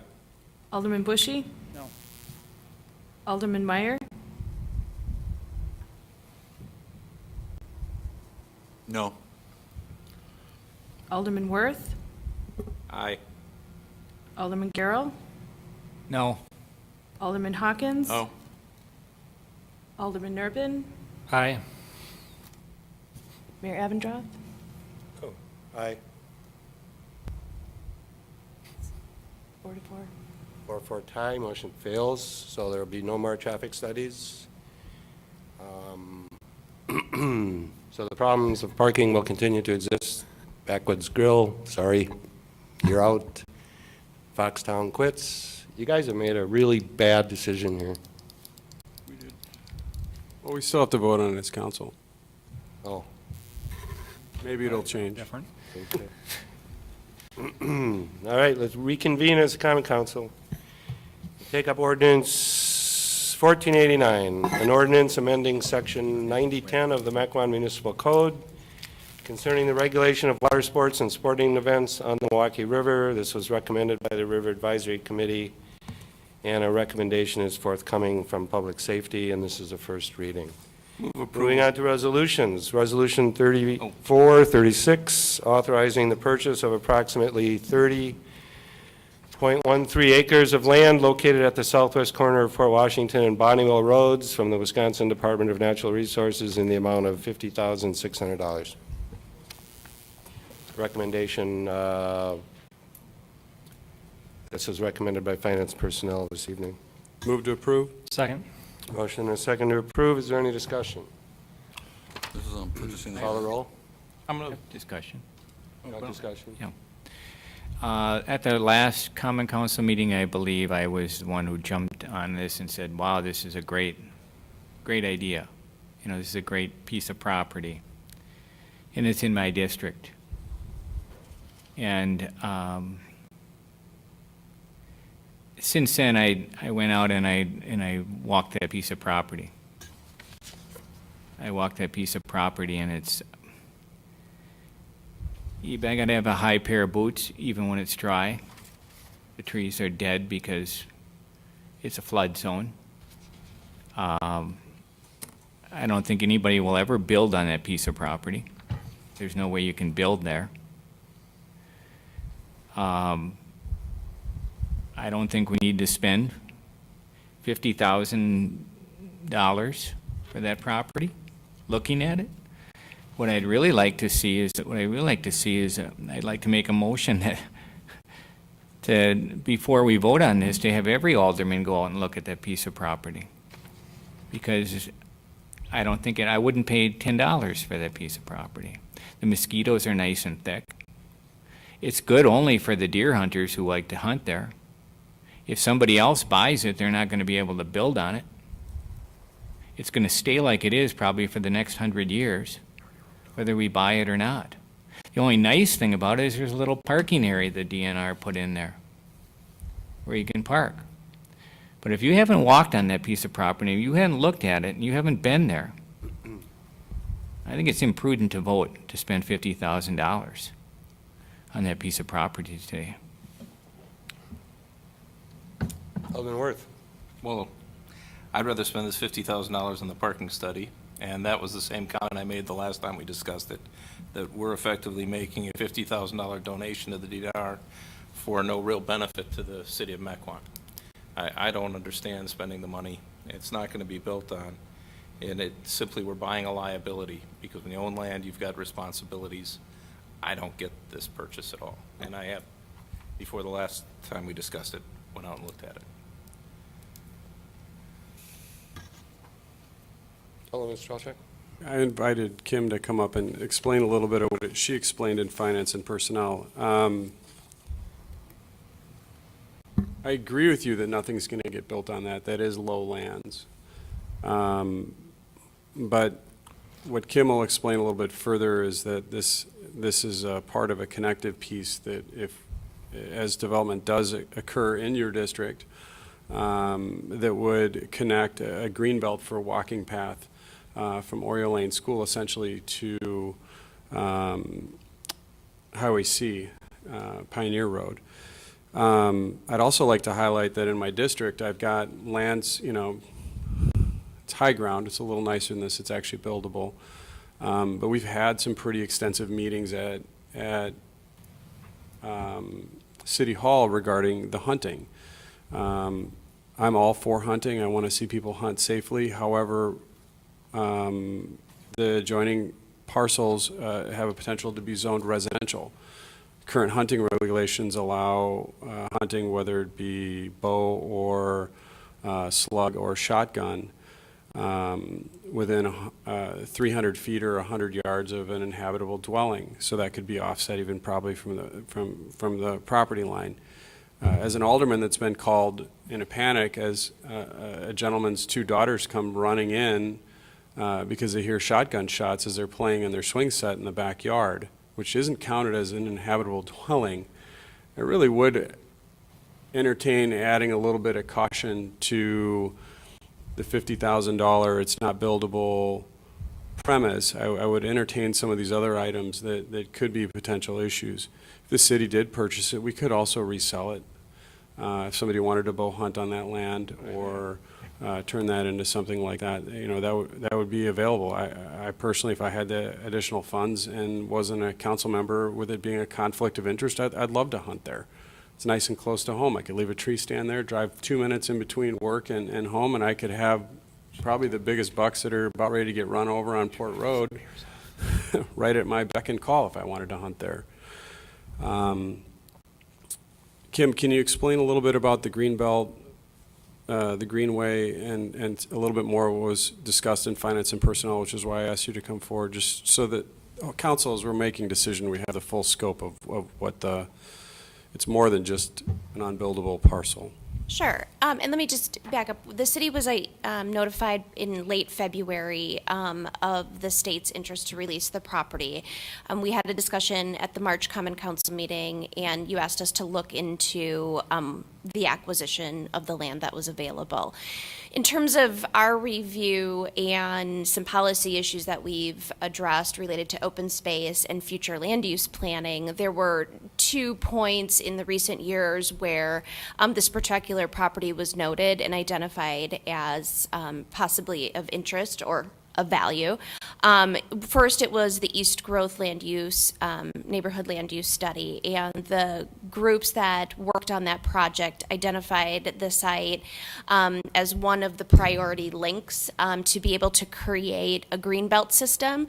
So essentially, you would have non-vehicular passage from the north end at Pioneer Road through along the backside of Uleo Creek all the way down to Oriole Lane School on Highland. So it was an opportunity to create a greenbelt system and have additional recreational facilities within that neighborhood if and when we look to have it developed further. And then the second place where it ranked high was the city, as part of the Mequon Preservation Partners, is working with other local organizations regarding the preservation of open space. This particular property ranked probably in the top 10 to 15% of the properties that they've looked at based on their criteria. It ranked high because there is no other publicly owned dedicated open space in this particular neighborhood, and in part because of the preservation of the critical environmental features that are there. Alderman Garrell talked about the features on the site. It is, and as we acknowledge in the staff report, it is forested. However, it is consumes ash trees. There is a small parking lot for public access. There are wetlands, and it is it does contain floodway per the FEMA maps. So I think the struggle here probably is the fiscal impact and the interest in payment for what you're getting in return for the value. Alderman Garrell. That was my original when I first saw it. I thought, yeah, this is going to be a greenbelt system. But you're not going to be able to walk that. I mean, you better wear a pair of high boots to walk through there and fight the mosquitoes and everything else there. It's going to stay greenbelt all the way through, whether we can walk on it or not. It's, but I don't believe any resident in their mind would go, let's go for a pleasure walk in this swamp over here. There's a lot of wetlands along that area. So a lot of that's going to stay green anyway. There's wetlands up and down Port Washington Road.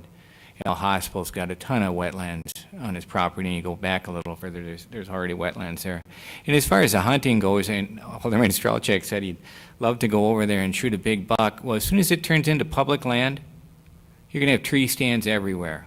You can't put up trail cameras, somebody will swipe them. I've been a hunter since I was 12 years old, and I'm 62 years old, so I've hunted for 50 years. Once it turns public, it's no fun anymore to go and hunt. So the footprint is wet. I don't think, even as a greenbelt wetland, is going to stay there. People aren't going to use it. And again, I'm going to go back to my original statement. I mean, if you guys want to buy this, please go walk it. walk it and see if you still want to spend $50,000 on this, or that residents are going to use it, or that people are going to try to walk from Oriole Lane School over there to connect it. So that's my point on it. We have better uses for funds.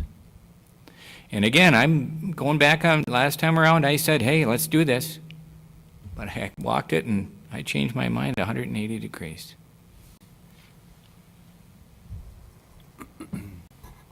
Anyone else? Motion and a second? Call the roll. Alderman Bushy? Aye. Alderman Meyer? No. Alderman Worth? No. Alderman Garrell? No. Alderman Hawkins? No. Alderman Nurbin? No. Alderman Stralcheck? Aye. Fails What is it? 2 to 5? 2 to 5. 2 to 5, motion fails. Moving on.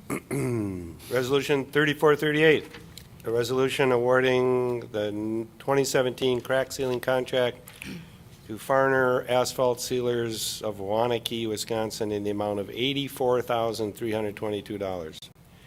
Recommendation forthcoming from Public Works. Mayor of Public Works looked at this evening and unanimously passed 3438. We recommend approval, and I make a motion to approve. Second. Motion and second to approve. Is there any discussion? Call the roll. Alderman Meyer? Aye. Alderman Worth? Aye. Alderman Garrell? Aye. Alderman Hawkins? Aye. Alderman Nurbin? Aye. Alderman Stralcheck? Aye. Alderman Bushy? Aye. 7-0, and that is adopted. Resolution 3439, awarding a contract for a Phase 2 parking and traffic analysis of the City of Mequon Civic Campus and adjacent town center developments to TADI of Cedarburg, Wisconsin, in the amount of $50,598. This was not recommended by the Committee of the Whole this evening. Move approval. Second. Motion and second to approve. Is there any discussion? Alderman Bushy. I would just like to comment from when I originally, before becoming alderman, saw an essential need for a parking study, and I was under the assumption that the study would be not just for the purposes of counting numbers, but to actually make recommendations on how to restripe, repave, and redo existing and future or potential lots, and not just for the purposes mostly of counting where there's deficiencies. Alderman Worth. Well, I still get back to, and I have expressed both in emails and tonight some reservations, but I think you need the data to ultimately determine how much parking you need. It doesn't help just to build stuff. You ought to know where it is. Would I have picked I don't know the gentleman who's here, and Taddy may be perfect, but I would have picked somebody who was, and I've complained about that before, that had nothing to do with any of these properties before. I would have done lots of things differently here, but, that's water under the dam, and we are where we are. I think we need the data. I don't think, decisions on the council ought to be fact-based, not gut-based. They ought to be based on the best information available, and I think that you get better information from traffic counts. At that point, you'll have a better understanding, and you can look people in the face when you make a decision, because no matter what we decide, we are going to decide that in a way that bothers a bunch of voters. Now I don't make decisions based on what's politically expedient, but I also think you want to be able to explain to somebody with facts rather than gut suppositions why you voted the way you did. I truly believe that the Backwoods Pub is a good addition to the town center. I believe that it ought to be built, and I believe there's a solution that allows it to be built, and there will be solutions, but I think that's phase 3. I wish we had more analysis of where the price comes from. I wish we had competitively bid this. I'm concerned that the amount of labor doesn't justify $50,500. But that's not where we're at. I think this is a lot better expenditure than buying some swampland. And I think that this is the long-term right thing to do for an area that we've invested way too much money in already and propose to invest more in various ways. We ought to have some answers here. Alderman Urban? I think part of the problem of where we're at now is that Phase 1, who was not done by this firm or this gentleman, was done using by the book, and you got projections that were off, and we're continuing to talk about making decisions on projections based off of things by the book, and until you actually put someone on the ground and count people in parking spots under real conditions, you're not going to be able to make a decision one way or the other. So that's why I'm in favor of putting the boots on the ground, doing the counts, and seeing what the real conditions are, and then making an informed decision after that, presumably in Phase 3.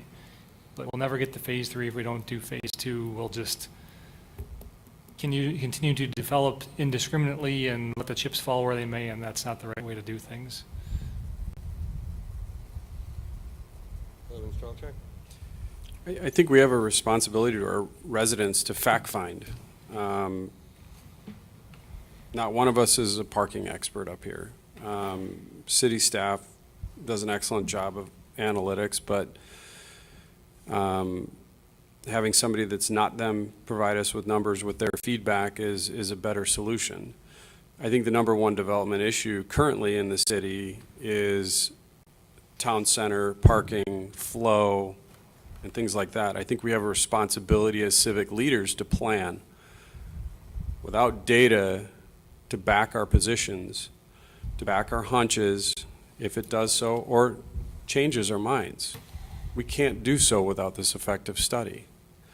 We need the best use of that land. We need it to be interactive. We need it to work. We need it to function. We need it to work long into the future. I'm supporting this. I agree with Alderman Worth. I would have preferred to see this go to bid. I would have preferred to see a couple other people bid on it. I wasn't pleased with the first phase. But again, as you just mentioned, that option isn't before us today, and we do have some time constraints we really do need to consider. Foxtown Ventures, I mean, they're looking to fundraise to improve a pool that's needed improvement for years, where we haven't improved a bathhouse beyond substandard in years. Keeping them involved in this process, to me, is critical for the civic campus. I don't want to lose that opportunity for the city and the generations to come. So I'm supporting this 100%. I'm going to hold staff accountable for making sure that we get the data that we need from these guys. You've heard real clearly that we want some quantitative data.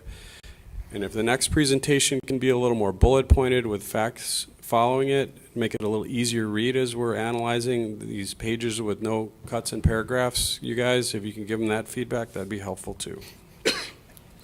Alderman Garrell? It's a snoozer of a read. I was real dissatisfied with the parking analysis that this firm came up with. I listened to John Lashinsky's for the Backwood Pub and Grill. Seemed like he put a lot more thought into it, a lot more detail into it, a lot more accuracy into it. Didn't come up with some hypotheticals, and the numbers weren't skewed. I think his analysis was much better than this firm's analysis. I want to see these programs both go forward, the Lashinsky's and the Foxtown venture. I will probably vote against this because I believe we could find another firm other than Taddy for the same price or less going forward to finish this parking analysis, in a firm where I would have much more confidence in the data that they bring forward. We don't need to continue with this company. We could go out there and get those bids. We could maybe delay us a month, but I'd have much more confidence in whatever numbers they come up with.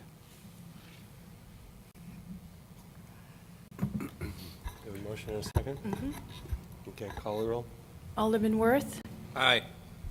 Alderman Garrow, No. Alderman Hawkins. No.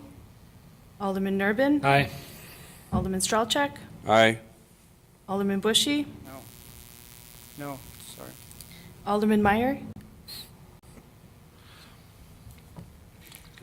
Aye. 4-3, motion fails. Wait a minute. That makes a tie, Your Honor. Actually, it is my opinion that it does not. What the code provision that Alderman Worth is referring to provides that a majority vote of the Common Council, including a vote of the mayor in the case of a tie, in favor of any proposed ordinance, resolution, etc., shall be necessary for passage or approval unless a large number is required by statute. Notwithstanding, in a case in which an abstention or absence of an aldermanic member of the Common Council results in a 4-3 aldermanic vote, the absent or abstaining member shall be deemed for the purposes of this subsection only to have voted no on the question, and the minutes shall reflect that the status is a deemed vote. In this case, we have a vacancy. We don't have an abstention or an absence. Not knowing the particular history, although seeing similar language in other communities, the language is most typically designed to prevent an aldermanic member from effectively messing with the vote by not voting. I think it's going to go one way. If I choose not to vote, that means that the mayor doesn't get to break the tie. Point of order. This body has the right to rule on the decisions made either by the parliamentarian or the city attorney, don't we? Certainly. So I would move to interpret the language to include a vacancy in the office because that was the spirit and intent of it. I'll second that. Well, I wanted to second that. Oh, sorry.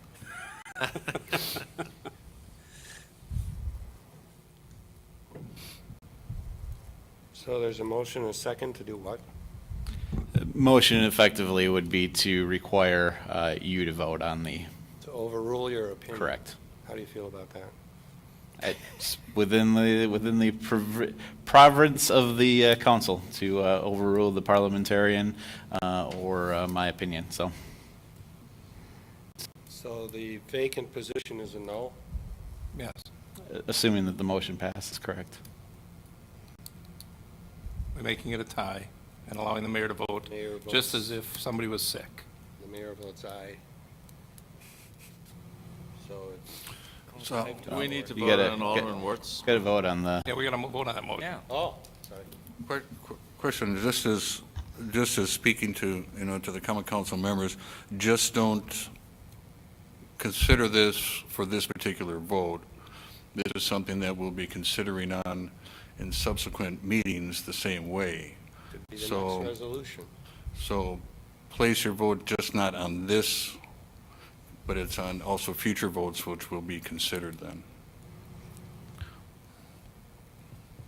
Based on the premise of the vacancy, I'm okay with that.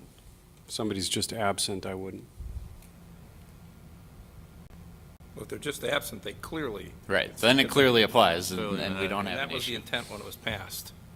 Right. Okay. To overrule the city attorney's opinion, call the roll. Alderman Garrow, No. Alderman Hawkins. Aye. Alderman Nurbin, Aye. Alderman Stralcheck, Aye. Alderman Bushy, Aye. Alderman Meyer, Aye. Alderman Worth. Aye. 6-1? Okay. So on the previous vote was 4-3, and the vacant position is a no. 4-4, so the mayor votes aye, and 5-4, the traffic study is approved. And then, Mr. Mayor, just, Madam Clerk, the minute should reflect that that vote is deemed a no vote. Okay. Yep. And we do or do not need another vote. The mayor can just cast this No. accordingly. No, we're done with Resolution 3439. Resolution 3440, awarding the total maximum daily load stormwater planning grant contract to Graph USA, Rupert Milky, Milwaukee, Wisconsin, in the amount of $27,000. Recommendation forthcoming from Public Works. Public Works looked at this also this evening, and the Resolution 3440 was unanimously approved. This has to do with a study as to our phosphorus that we're going to be required to be compliant with the DNR, and I believe this is we got a grant to do this? Correct. So the monies are from a grant. Part of them. Only part of the money. Part of the money. Move to approve. Second. Motion and a second to approve. Any discussion? Call the roll. Local share. Alderman Hawkins. Aye. Alderman Nurbin. Aye. Alderman Strelchak. Aye. Alderman Bushy. Aye. Alderman Meyer. Aye. Alderman Worth. Aye. Alderman Garrow. Aye. 7-0, we all agree. Resolution 3444, a resolution authorizing a First Amendment to the Astor Woods condominium plat to allow an increase in building sizes for certain units located in the area of 1513 to 1594, Astor Woods Court, and 11620 to 11693 Astor Woods Circle. Wasn't that in the consent It was in agenda? a consent. Let's vote the opposite way, just for the fun of it, see what happens. I'm just reading the agenda. It is on there twice. Let's go Want to on reconsider? to, No.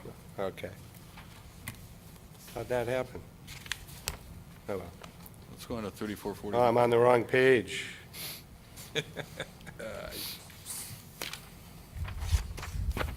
That's what. When you were younger, you could make these late-night meetings, Mayor, but... It's too hot in Oh, here. well, it's too hot in here. Okay. Resolution 3441, awarding the 2017 GSB 88 bituminous seal contract to Farner Asphalt Sealers LLC, Kaukauna, Wisconsin, in the amount of $261,556. Mayor Public Works also looked at this evening and passed Resolution 3441 unanimously, so I recommend approval. Second. $261,000. This is not the unpopular chip seal. This is just the regular sealing. We have a parking garage. Okay. Any discussion? Call the roll. Alderman Nurbin. Aye. Alderman Strelchak. Aye. Alderman Bushy. Aye. Alderman Meyer. Aye. Alderman Worth. Aye. Alderman Garrow. Aye. Alderman Hawkins. Aye. 7-0, and that is adopted. Resolution 3442, awarding the 2017 road improvements contract to Stark Pavement Corporation, Brookfield, Wisconsin, in the amount of $1,429,479. That's a parking garage, by the way, not the last one. Yeah. A small one. Your Honor, Not gonna Public really Works spend was this busy much money. this evening passing resolutions, and we also looked at this Resolution 3442, passed it unanimously, so I recommend approval. Second. Motion and a second to approve. Any discussion? Think of all the swampland we've got. Call for roll. Alderman Strelchak. Aye. Alderman Bushy. Aye. Alderman Meyer. Aye. Alderman Worth. Aye. Alderman Garrow. Aye. Alderman Hawkins. Aye. Alderman Nurbin. Aye. 7-0, and that is adopted. Resolution 3443, authorizing execution of a contract for surveillance system upgrades with Kelly Communications, West Allis, Wisconsin, for a not-to-exceed cost of $28,322. This is recommended by finance personnel. Move to approve. Second. Motion and a second to approve. Any discussion? Alderman Worth. I have a question. If we're doing the safety building and the public safety, and the Public Works building, was there any consideration to putting some security cameras around City Hall also, or other places in the civic campus? And is this a system that we could add to if we deemed it appropriate? To take your last question, it is a system we can add on to. We're going to add 3 cameras to the south end of the public safety building, one to the pool area in the near the cash register, and it's built to take on more. So if we wanted to add something to like City Hall or another building, we could do that in the future. Thank you. Motion and a second. Traffic counts. Call the roll. Alderman Bushy. Aye. Alderman Meyer. Aye. Alderman Worth. Aye. Alderman Garrell. Aye. Alderman Hawkins. Aye. Alderman Nerben. Aye. Alderman Stralchuk. Aye. 7-0, and that is adopted. Resolution 3445, resolution authorizing execution of a professional services agreement for completion of staffing and operational analyses of the police and fire departments with Matrix Consulting Group, Mountain View, California, in an amount not to exceed $56,500. This was recommended by Finance Personnel Committee. Move for approval. Second. Motion and a second to approve. Any discussion? Question. Is there a reason why that, if I'm looking at this correctly, we did not choose the least expensive? In response to your question, Alderman Meyer, the Finance and Personnel Committee, when they reviewed the RFP back in March before this was distributed to the 10 firms that submitted proposals to the city, directed that a committee be formed, which included the police chief, the fire chief, the mayor, myself, and the human resources director, to review all of the proposals received. Pursuant to the criteria outlined in the RFP that was distributed, these proposals were evaluated relative to cost, the experience of the project team in conducting similar staffing and operational studies for other jurisdictions, the qualifications of the project team, specifically the folks that would be coming in to evaluate the police and the fire departments, as well as the methodology that would be employed and the overall quality of the proposals. Cost was ranked as 50% of the overall criteria. Experience doing like studies was weighted at 20%. The qualifications of the project team was weighted at 20%, and the methodology was weighted at 10%. When we ran the numbers across the board with all 10 firms, Matrix Consulting came out on top from both a quantitative and a qualitative basis. And that is the basis for our recommendation. As you can see in the write-up before you tonight, we received proposals ranging from $22,000 all the way up to $85,000 without expenses. So there was quite a wide range in the costs that were proposed. We're confident that Matrix is going to be the firm that's best situated to evaluate our departments here in Mequon. They've conducted more than 300 of these public safety studies across the country, and the president of the firm has been designated as the project lead for Mequon. Alderman Worth? I'm always hesitant when it comes to these weighting and assigning numbers, and with a belief that that's not always a good way to evaluate things, because it ends up with, I think, more arbitrary results than a discussion among the panel about who do you think would do the best job. And so I guess I'd like to ask that question.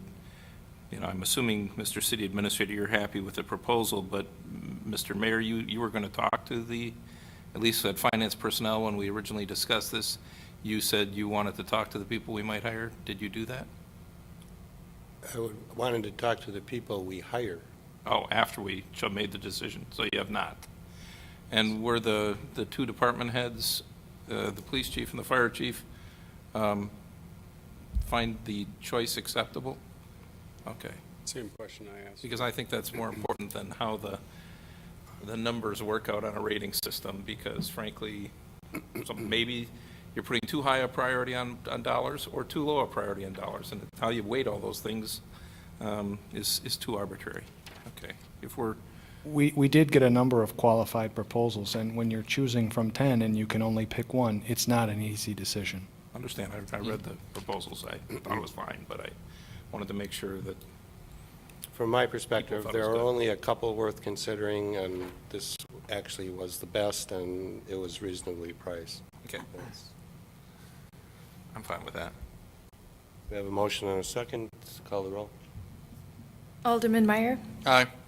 Alderman Worth. Aye. Alderman Garrell. Aye. Alderman Hawkins. Aye. Alderman Nerben. Aye. Alderman Stralchuk. Aye. Alderman Bushy. Aye. 7-0, and that is approved. We go to specified unfinished business. We have none. No petitions, memorials, remonstrances, or communications. Specified miscellaneous new business. We have mayoral appointments. Can we take these all up all as a package? It's A, B, C. Council's pleasure. I'd move approval of all the appointments. Second. Motion and a second to approve all of the appointments. Actually, some of, Other than One of maybe these is Connie just- Bouquet and Lee Shaborsky, we should throw them off. Maybe we should have separate votes for them. I was kind of happy to see Lee dragged back into this.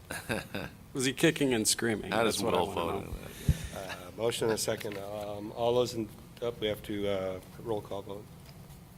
Alderman Worth. Aye. Alderman Garrow. Aye. Alderman Hawkins. Aye. Alderman Nurbin. Aye. Alderman Stralcheck. Aye. Alderman Bushy. Aye. Alderman Meyer.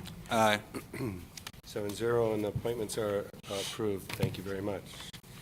Item 11 is closed session. Convene into closed session pursuant to Section 19.85, paren 1, paren E, Wisconsin State Statutes, deliberating or negotiating the purchasing of public properties, the investing of public funds, or conducting other specified public business whenever competitive or bargaining reasons require a closed session.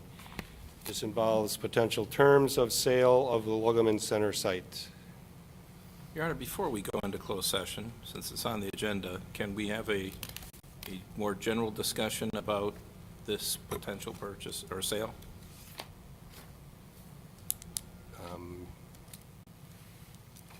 Yes? Yeah, you can do it. Okay, yeah. Yeah, right? Right, Right. no, any item that's on the agenda can be discussed in open session. The language that's there is provided just to give you guys the opportunity to utilize the closed session, should you choose to do so. You, of course, never need to do so, but obviously it's staff's recommendation that at least for the purposes of the actual negotiating terms, that we go into closed session for obvious reasons, but if there is more general discussion that needs to take place before that, that's appropriate. Well, I'll lead off.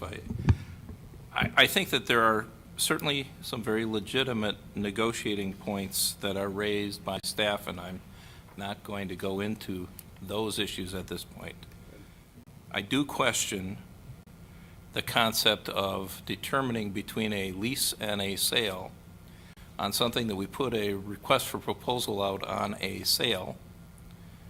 The response was by somebody who proposed purchasing the property, and now we have a policy decision on whether we're going to sell or lease the property.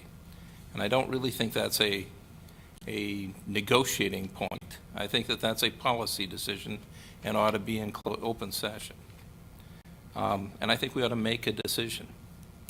I think many of the other points that are raised in the memo are negotiations. I think that that is an overall what in the heck are we doing question. And so I'd like to raise that issue in open session, because I believe it's appropriate to be in open session.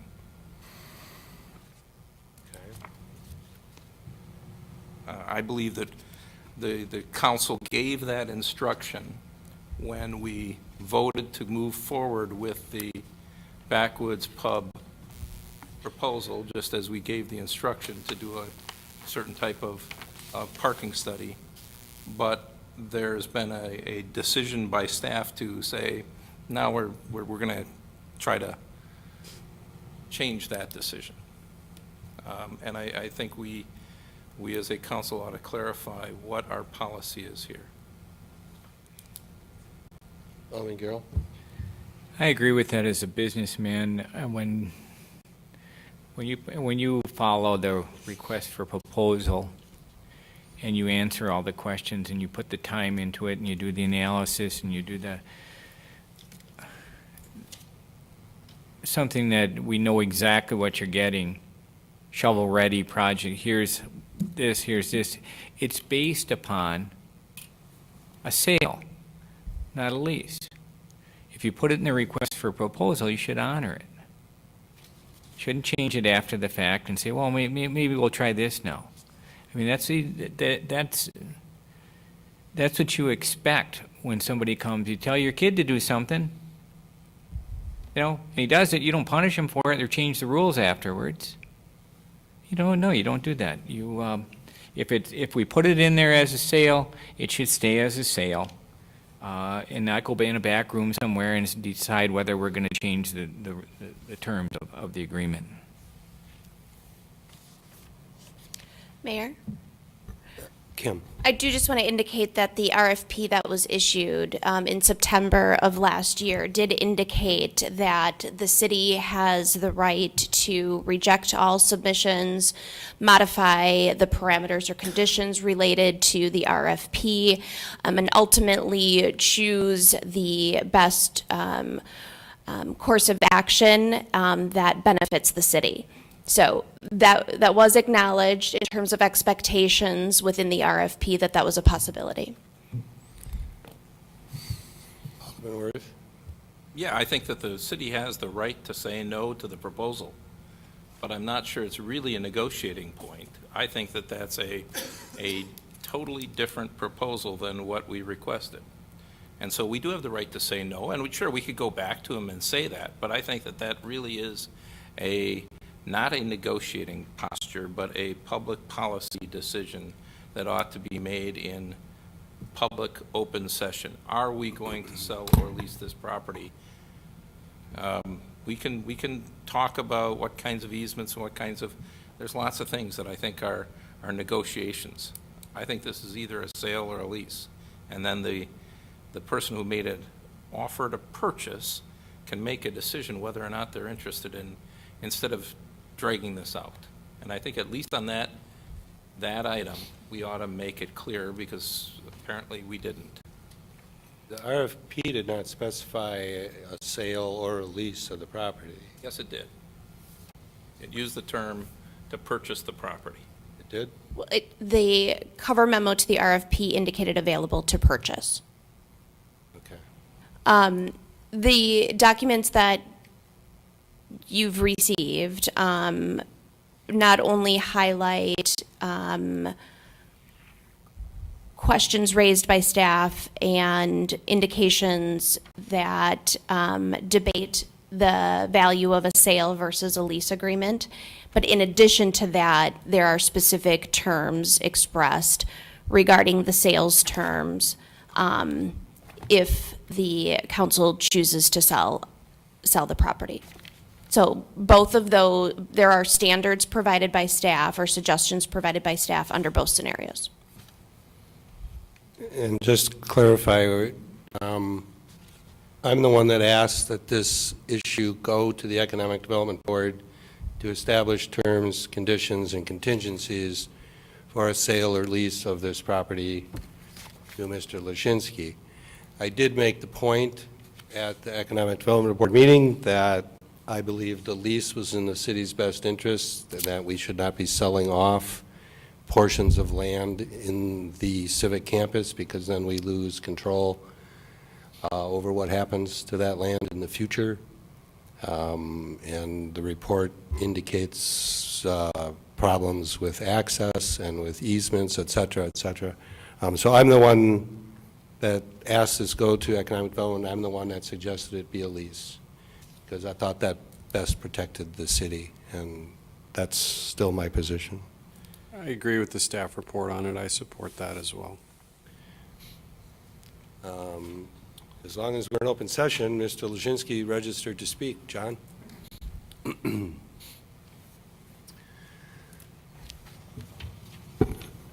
Thanks, Mayor. I'll be brief.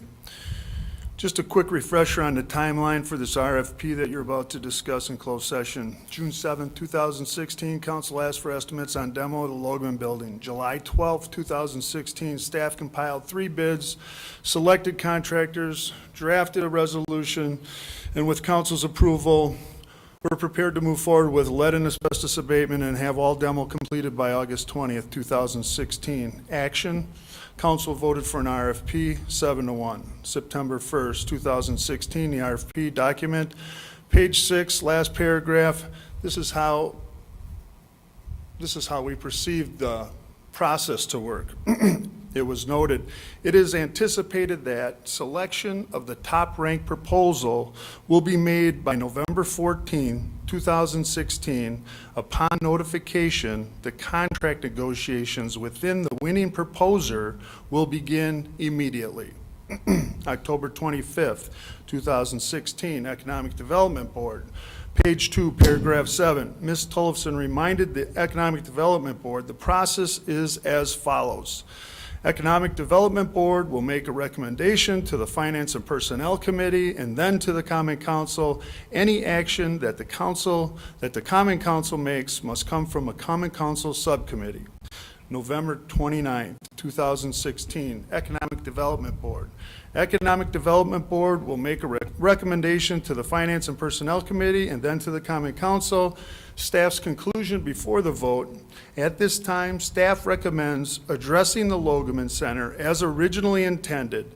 The structure should be demolished and temporary parking should be established. Action, Economic Development Board voted unanimously 8-0. I believe if the staff was in favor of this restaurant, there would have been a resolution drafted and a vote in December. But December 13th, Common Council, page 3, first paragraph, Economic Development Board recommends the Lashinsky proposal as developer in response to the RFP, and this recommendation will be forwarded to the Finance and Personnel Committee and Common Council. Staff conclusion, recommends council discuss the merits of private development. January 10th, about the same thing on the status. Economic Development Board recommends Lashinsky proposal developer in response to the RFP, and this recommendation will be forwarded to the Finance Personnel Committee and Common Council. Staff conclusion, recommends council discuss the merits of private development. February 28th, Committee of the Whole, Economic Development Board recommended the proposal, it's supposed to go to the Finance and Personnel Committee. Staff conclusion, at this time, staff recommends that the council discuss the merits of selling a portion of the civic campus, blah, blah, blah. Action, Common Council, votes 5-2, Backwoods Restaurant having priority over Logoman, and to move forward. April 18th, Economic Development Board, RFP, Logoman Center Development Considerations, closed session. Staff recommendation, the board discussed the merits of selling a portion of the civic campus and consider the prioritization of the public needs and the structure in terms of the sale or lease. Today, Common Council, going into closed session. 6 months, this has not made it to the Finance and Personnel Committee or any other subcommittee. This RFP process is going backwards. 6 months ago, the Economic Development Board voted unanimously, 8-0, to recommend this proposal. A majority of the Common Council also voted to move this proposal forward.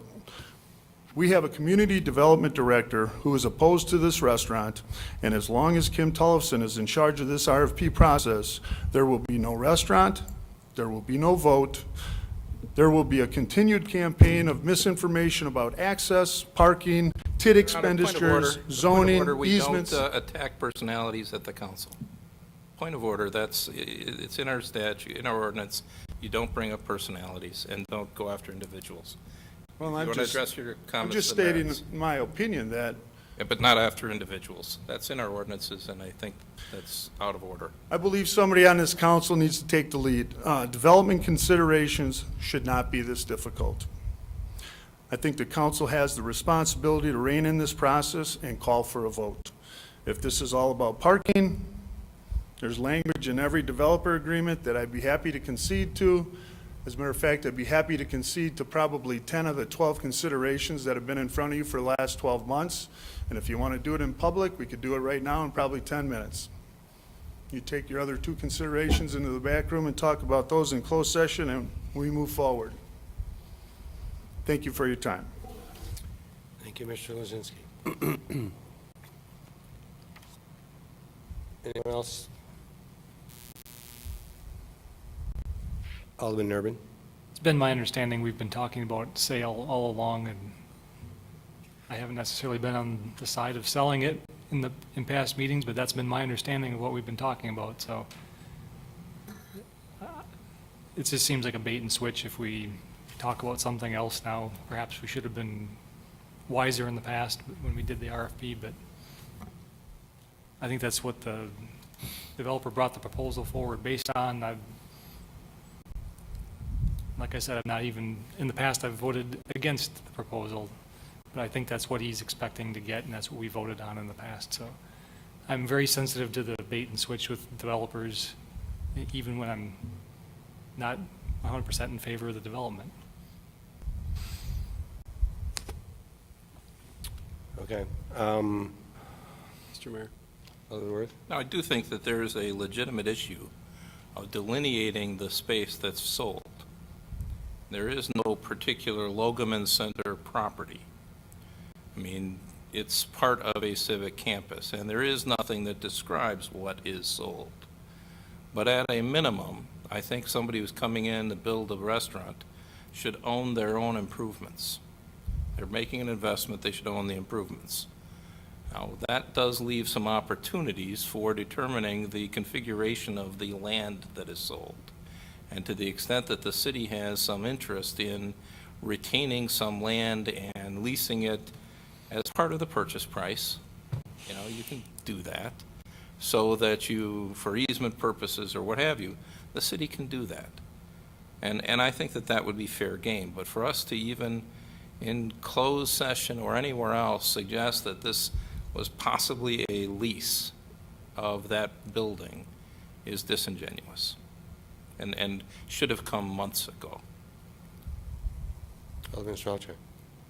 I'm going to step backwards for a moment, but it'll apply to what we're talking about. All of my discussion on this item is predicated on the fact that Foxtown Ventures is included in this. To move forward with one proposal versus the other, that wasn't the vote that we took on council. We took a vote for both. We didn't take a vote for one or the other. And as we get deeper and deeper into this process, the only thing that I'm really struggling with as an alderman, and that I would have a right to point fingers at, is we don't know 100% where these two partnerships are going to come together or if they're going to split at a moment's notice, and all of this discussion's for naught. I would have voted potentially differently that night. In fact, I know I would have. If the two of them weren't combined. Combining the two is an excellent idea. If we can get both to work together, it's an excellent idea. But my priority as an alderman is to improve the civic campus, and we've got a wonderful gift coming from Foxtown Ventures. It's looking to fundraise on behalf of the city to improve the campus, and we're still looking at selling this land or leasing this land or whatever, and we don't have the details completely buttoned down on the Foxtown and Lashinsky, knowing that there's an agreement between the two parties and the city. The vote was for both. It was not for one and then to ignore the other. The vote was for both. Again, that's not what the resolution says. I'm struggling to vote on any resolution based on the premise. Resolution, what resolution? Or any proposal, anything that comes forward based on the premise that this discussion isn't finalized. It's ridiculous. It says move forward with both Backwoods Pub and Foxtown Venture proposals. But Yes. giving priority, Giving Lashinsky priority over the Logoman Center. Yes. Right, Okay. right, right. But my vote changes. Well, yeah, Right. right. Well, okay, therein lies a problem that you should probably discuss in closed session. Right. But- Yes, sir. Because that's not going to happen the way you're acting at this point. Can I just add my support for Alderman Worth's proposal that we honor the original request for a purchase agreement, not a lease agreement. Now, if we go into closed session and come up with something else, we'll see. But I think we have to honor the original intent, which was brought forth by both parties. One was to purchase the land, or, well, let's say the land for the Logoman Center, and the other was to raise funds for the rest of the civic campus. Right. So. Alderman Garrell? Right. Logoman Center was .99 acres. Shouldn't affect Foxtown at all. Foxtown gets to work with all the rest of it. They get to work with the pool, and they get to work with the baseball diamond. They get to work with all the rest of it. You know, there's no reason why these aren't compatible. Lashinsky and the Backwoods Pub shouldn't affect Foxtown in one way, shape, or form whatsoever. It doesn't intrude on it whatsoever, and we did give the Lashinsky plan priority, so. That's not totally true. Kim? I understand that the interest may still be the same to sell the property, given the fact that the RFP indicated available for purchase. But I do have to take the opportunity to indicate that since November at the Economic Development Board meeting, city staff had a set of development considerations that were public record and have continued to be part of the package of material that's been available to the public as well as the council. Within those development considerations, the very first acknowledgement on that list from the city was the discussion of whether to sell or lease the property. So I do just have to acknowledge that that has been identified by staff since November. Alderman Worth? Absolutely, and subsequent to that development, we voted and gave our blessing on selling the property to Lashinsky, at least at the committee of the whole, not at the council. And I guess that's what we're looking for clarification from, because I wasn't clear that that motion specifically indicated sale. Or sale for $1. It was what was proposed to us, what we asked for a proposal on. Are you done discussing this? Any more comments? Because we're going to go. I'd move for approval. I'd move to, so that this is clear. Hold on the closed session. I'd move the council to proceed with discussing negotiating points for the sale of a property, of at least the improvements and some portion, some or all of the Logoman Center property to the Lashinsky Group, whatever that is. That's the motion. The language here says to go into closed session to discuss the sale of the property. Well, but I'm making a motion that we go into closed session but beforehand, that we have a motion that we agree that we're going to sell the property. Well, the term to use would be sale instead of lease during a closed session. I don't think that's on the agenda. If I'm cut short on my discussion on the whole Mr. thing based on Parliamentarian? closed session. I do think that that's covered under the agenda topic and would be an appropriate motion Okay. So you're making a motion. or acceptable motion. That we proceed with discussions on the negotiation for the sale of the Logoman building and some portion of real estate. Second. Motion and a second. Any discussion? Call the roll. Alderman Garrow. Aye. Alderman Hawkins. Alderman Nurbin. Aye. Alderman Stralcheck. No. Alderman Bushy. Aye. Alderman Meyer. Aye. Alderman Worth. Aye. 6-1, and that passes. Move to go into closed session. Second. And motion and a second to go into closed session. And keep in mind, we have another item here that we'll deal with before we go into closed session. Okay. Motion and second to go into closed session. Call the roll. Alderman Hawkins. Aye. Alderman Nurbin. Aye. Alderman Stralcheck. Aye. Alderman Bushy. Aye. Alderman Meyer. Aye. Alderman Worth. Aye. Alderman Garrow. Aye.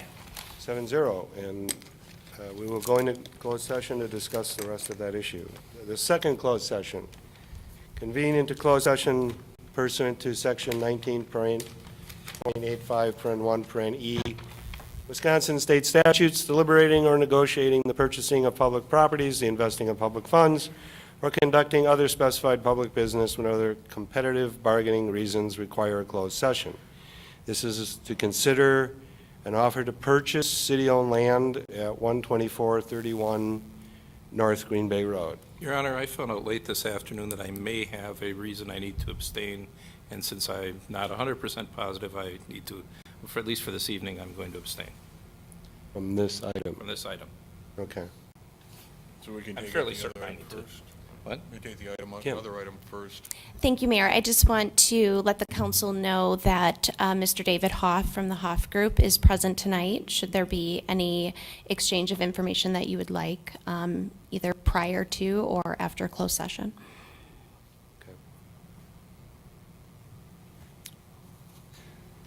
Move to enter closed session. Okay. Second. Motion and a second to go into closed session. Any discussion? Call the roll.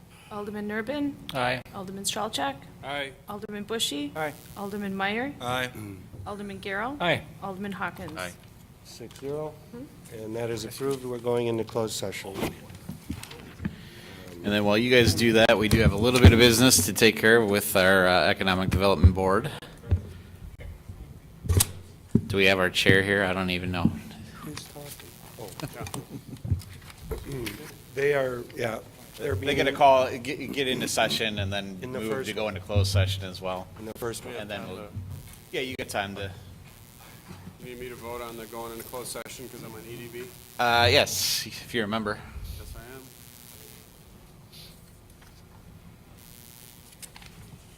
The Economic Development Board is in this closed session? Yeah.